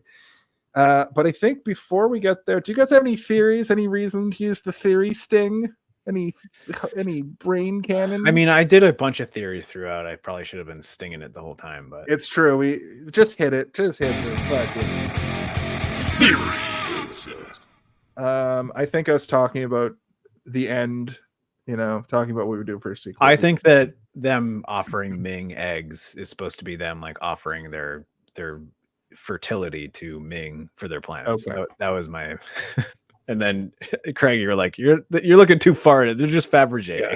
I don't think I had no theories about this movie. I don't think it was deep at all. It's very what you see is what you get. Yeah. It's brain. It's like headcanon stuff though. But sometimes you like to create things that are more complicated. Just I to, didn't like, with this make movie. it Yeah, like I usually do, but with this one, I was like, no, it's all just visuals and music for me. Yeah, it's like not really required almost. Yeah. It's just that literally like this is a comic book movie 40 years before they started doing them properly. It's based off like you'd say that in the 1930s it was like a newspaper comic strip. Yeah, it's still fucking going. This comic strip's been going for 90 years. Wow. Obviously not the same guy writing it. Anyway. Yeah, That's insane though. It's Ming the Merciless himself. He's still alive. Like pulls himself out of his ring every once in a while to write a couple issues. Well, I guess with that we have to play the MPAA rating game. It's time to play Guess the MPAA. I mean, I've looked at it. Hello, everybody. My name is Kent Boreworm, and we're here tonight to play the greatest game show that exists in all of space and time. It is, of course, the MPAA rating game. Craig, I believe you played this before, but if you haven't, my co-host Stephen Boreworm is going to tell you all about the rules. Well, I turned down the volume a little bit. My name is Stephen Boreworm, contender of volume. Oh, there we go. What we need to do is find a 3-digit number between 999 and 000. This, of course, are the last 3 digits of the MPAA rating. Not the rating itself, but the number that it was rated in. 5-digit number. Jason's going to give us the first numbers. We need to guess the last 3. Number between 000 and 999. That's right, Stephen. And of course, the MPAA certificate number is a number that's given to each and every movie because of the fact that they're able to give these movies ratings. And that has nothing to do with what we're doing here. As you said, it's just a number. You just have to guess a number between 000 and 999. I'm going to tell you if it's higher or lower. And I don't know if you made it clear, Jason. This number has nothing to do with anything. We just need to guess the last 3 numbers. It's like a 999. The first 2 numbers this week are 26. 389. Lower, Steve. Ooh. 100. Lower, Craig. Oh, 69. 069. Lower, Steve. 20. Sorry? 20. 0 Wang. Higher, Craig. Your final guess. 42. Steve, your final guess is lower than that. 31. Oh, look at that face. Is that number Wang?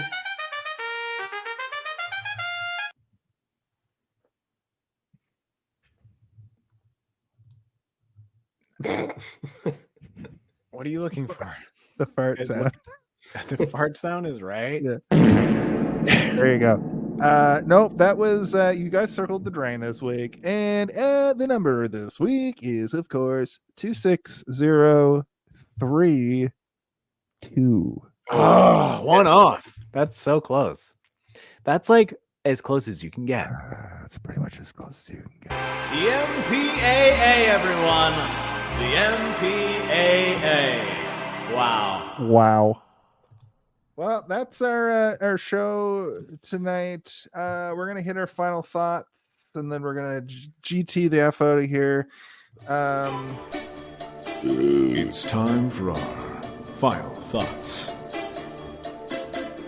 Yep. Craig, I'm gonna say watch it, but turn the volume way the fuck up. Don't watch it while your kids are in bed and you have to have it nice and quiet. Make sure it's blasting through the stereo and you can get that full fidelity of the Queen soundtrack, and it's gonna blow your mind. and if you had to give it a rating, if you wanted to give it a rating, Like out of 10, I would call 4 out it of 5, whatever you want. 4 out of 5. I'm gonna go out of 10. I'm gonna call it like a 6 out of 10. And if you wanted to give it a nonsense rating, I'd allow that too. Oh, I would give it 5 flashes out of 69. Whoa. I don't know. Like flashes of light or like flashes of your wiener? Yes. Yes. Oh, my final thoughts. Dun, dun, dun, dun, dun. I was Hold on. kind of. Oh. All right. You're welcome. I always kind of fuck up again here. Steve, your final thoughts. My final thoughts are that I was kind of apprehensive going into this, as I'm going to be, I think, for the entirety of this month, because these movies are old, but they're well liked. Most of them are, at least, and I think this one is maybe the most approachable for someone that doesn't really watch old science fiction, because science fiction is one of those genres that really changes with every like 5 years even. Right? You kind of get lumps of movies that change the game. And as much as this is also sort of a science fantasy, it is very much a science fiction in the fact that Earth is involved and there's a human there having to deal with it. But that's kind of the extent of it, right? It is more so a science fantasy where everything is beyond Earth and nothing really technological or earthbound is involved except for the human condition. The human condition being the ability to look beyond war and say, like, what about all of us together? Which, is kind of a sweetheart idea. And I don't know. I don't think this is a bad movie. Like, I could see this being a rough watch on your own, but I think this would be a hoot to watch with a group of people. Oh yeah, get some drinks and some pizza and have a good time with your friends for sure. It's better with friends. Make a drinking game out of it somehow. Like anytime there's a weird sound effect from the soundtrack that's in the movie, make that into a sip of tequila or something. Whenever I'm back on the podcast, drinking game for whatever movie we're doing. But it's also a movie that kind of like makes you feel good throughout. There's not anything that is too troublesome. There are some stuff that, well, the racism, the sexual assault, those things exist in this movie, but they're not sort of the be all end all as to whether or not you can watch it. There's still a lot of like goofy, cartoonish humor happening as well.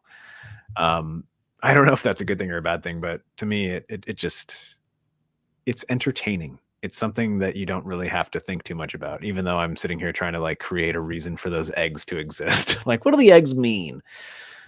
Which I'm sure there is somebody out there who worked on this movie that like really thought hard about what those eggs mean.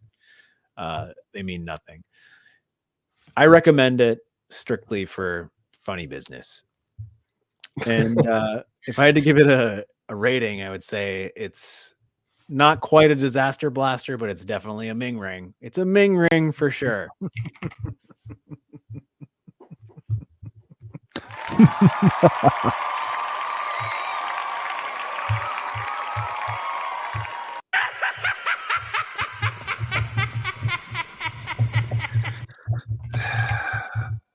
Yeah, this is weird and good, as I remember it. Very trippy and low budget seeming, while also having very intricate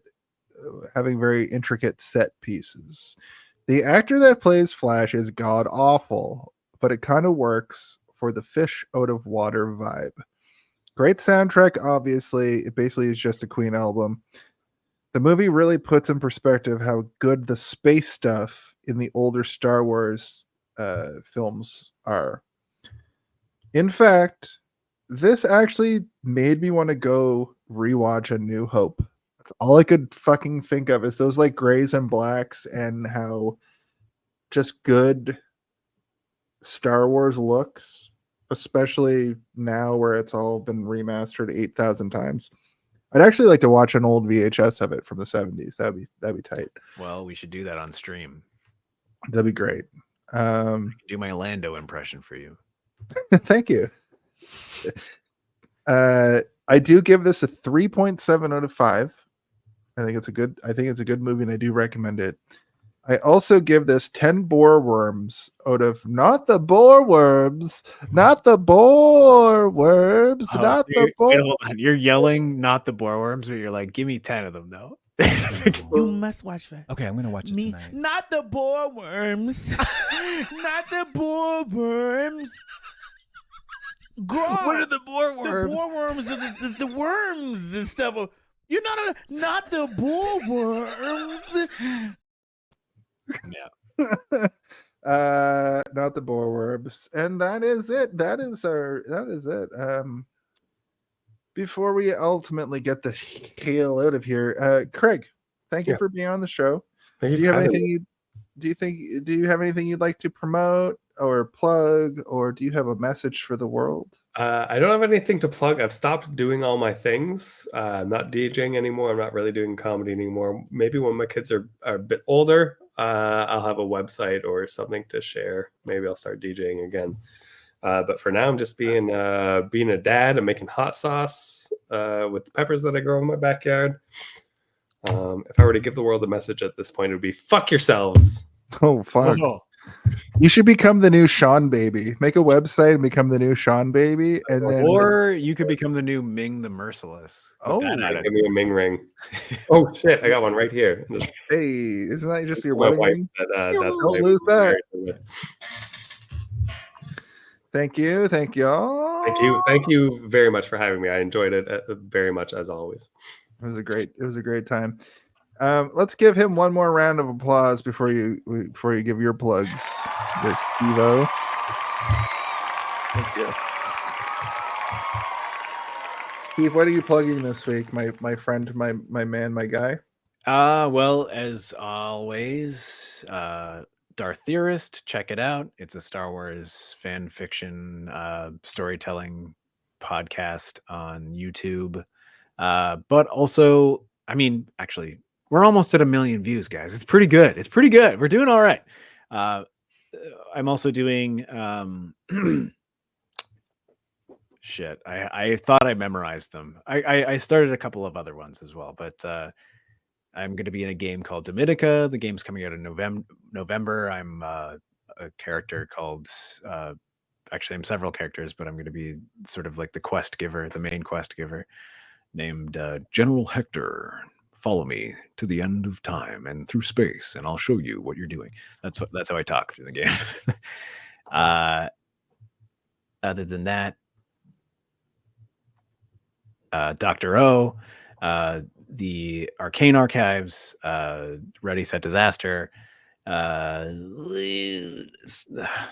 forget the name of the other ones, but yeah, I'm doing a bunch of narration, so check them out. Go on YouTube, look at me up. I'll point you in the right direction. Hell yeah! Well, thank you for being my co-host each and every week. Oh, thank you for being my co-host.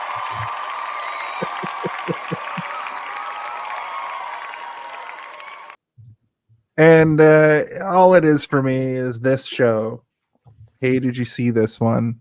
The weekly podcast roundtable experience, review, reaction show. We go live each and every week, right here where you're watching us. Or if you're watching us later, that's where you're hearing us. Or if you're hearing us, that's where you're watching us. We're on Facebook, we're on YouTube, we're on Twitch. You know, we're on Instagram, I guess, sometimes. Kick. Yeah, that's probably going to go away. But each and every week at 8 p.m. Eastern. Next week's a little different. We're going to do a Tuesday show, but that's neither here nor there. But every Friday, we upload these onto YouTube. That's very important. And I'd also like to shout out the professional wrestling company that I announce for Super Kicked here in Toronto, live every month.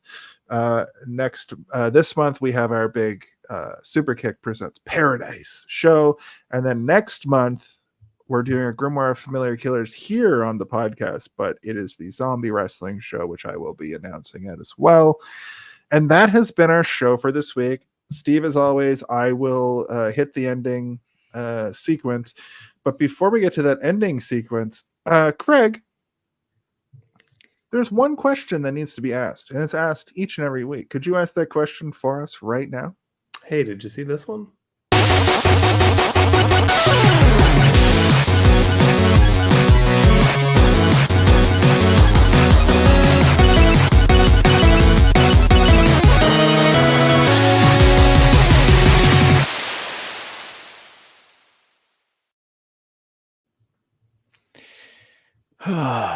Well, that was a good one, but It was. Jason, we've got Greg here. He's struggling. Do me one thing, Jason. Mm-hmm. Bring me the boar worms. Not the boar worms. No. You must watch that. Okay, I'm gonna watch it Me, tonight. not the boar worms. Not the boar worms. Grog. What are the boar The worms? boar worms are the worms and stuff. Not the boar worms. It's just everything is so sexual and so flash. I gotta watch that. Not the boar worms. Did they say it all sensual like that? See, look at it. It's not the boreworms.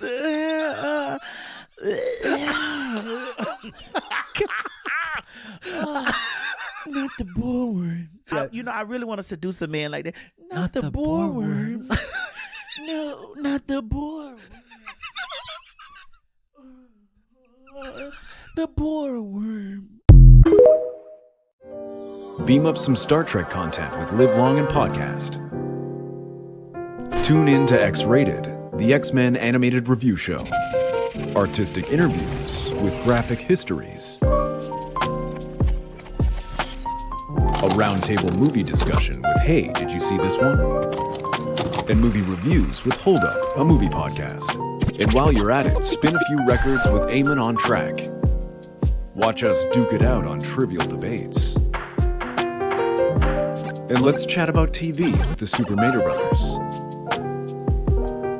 It's all here on the United Federation of Podcasts.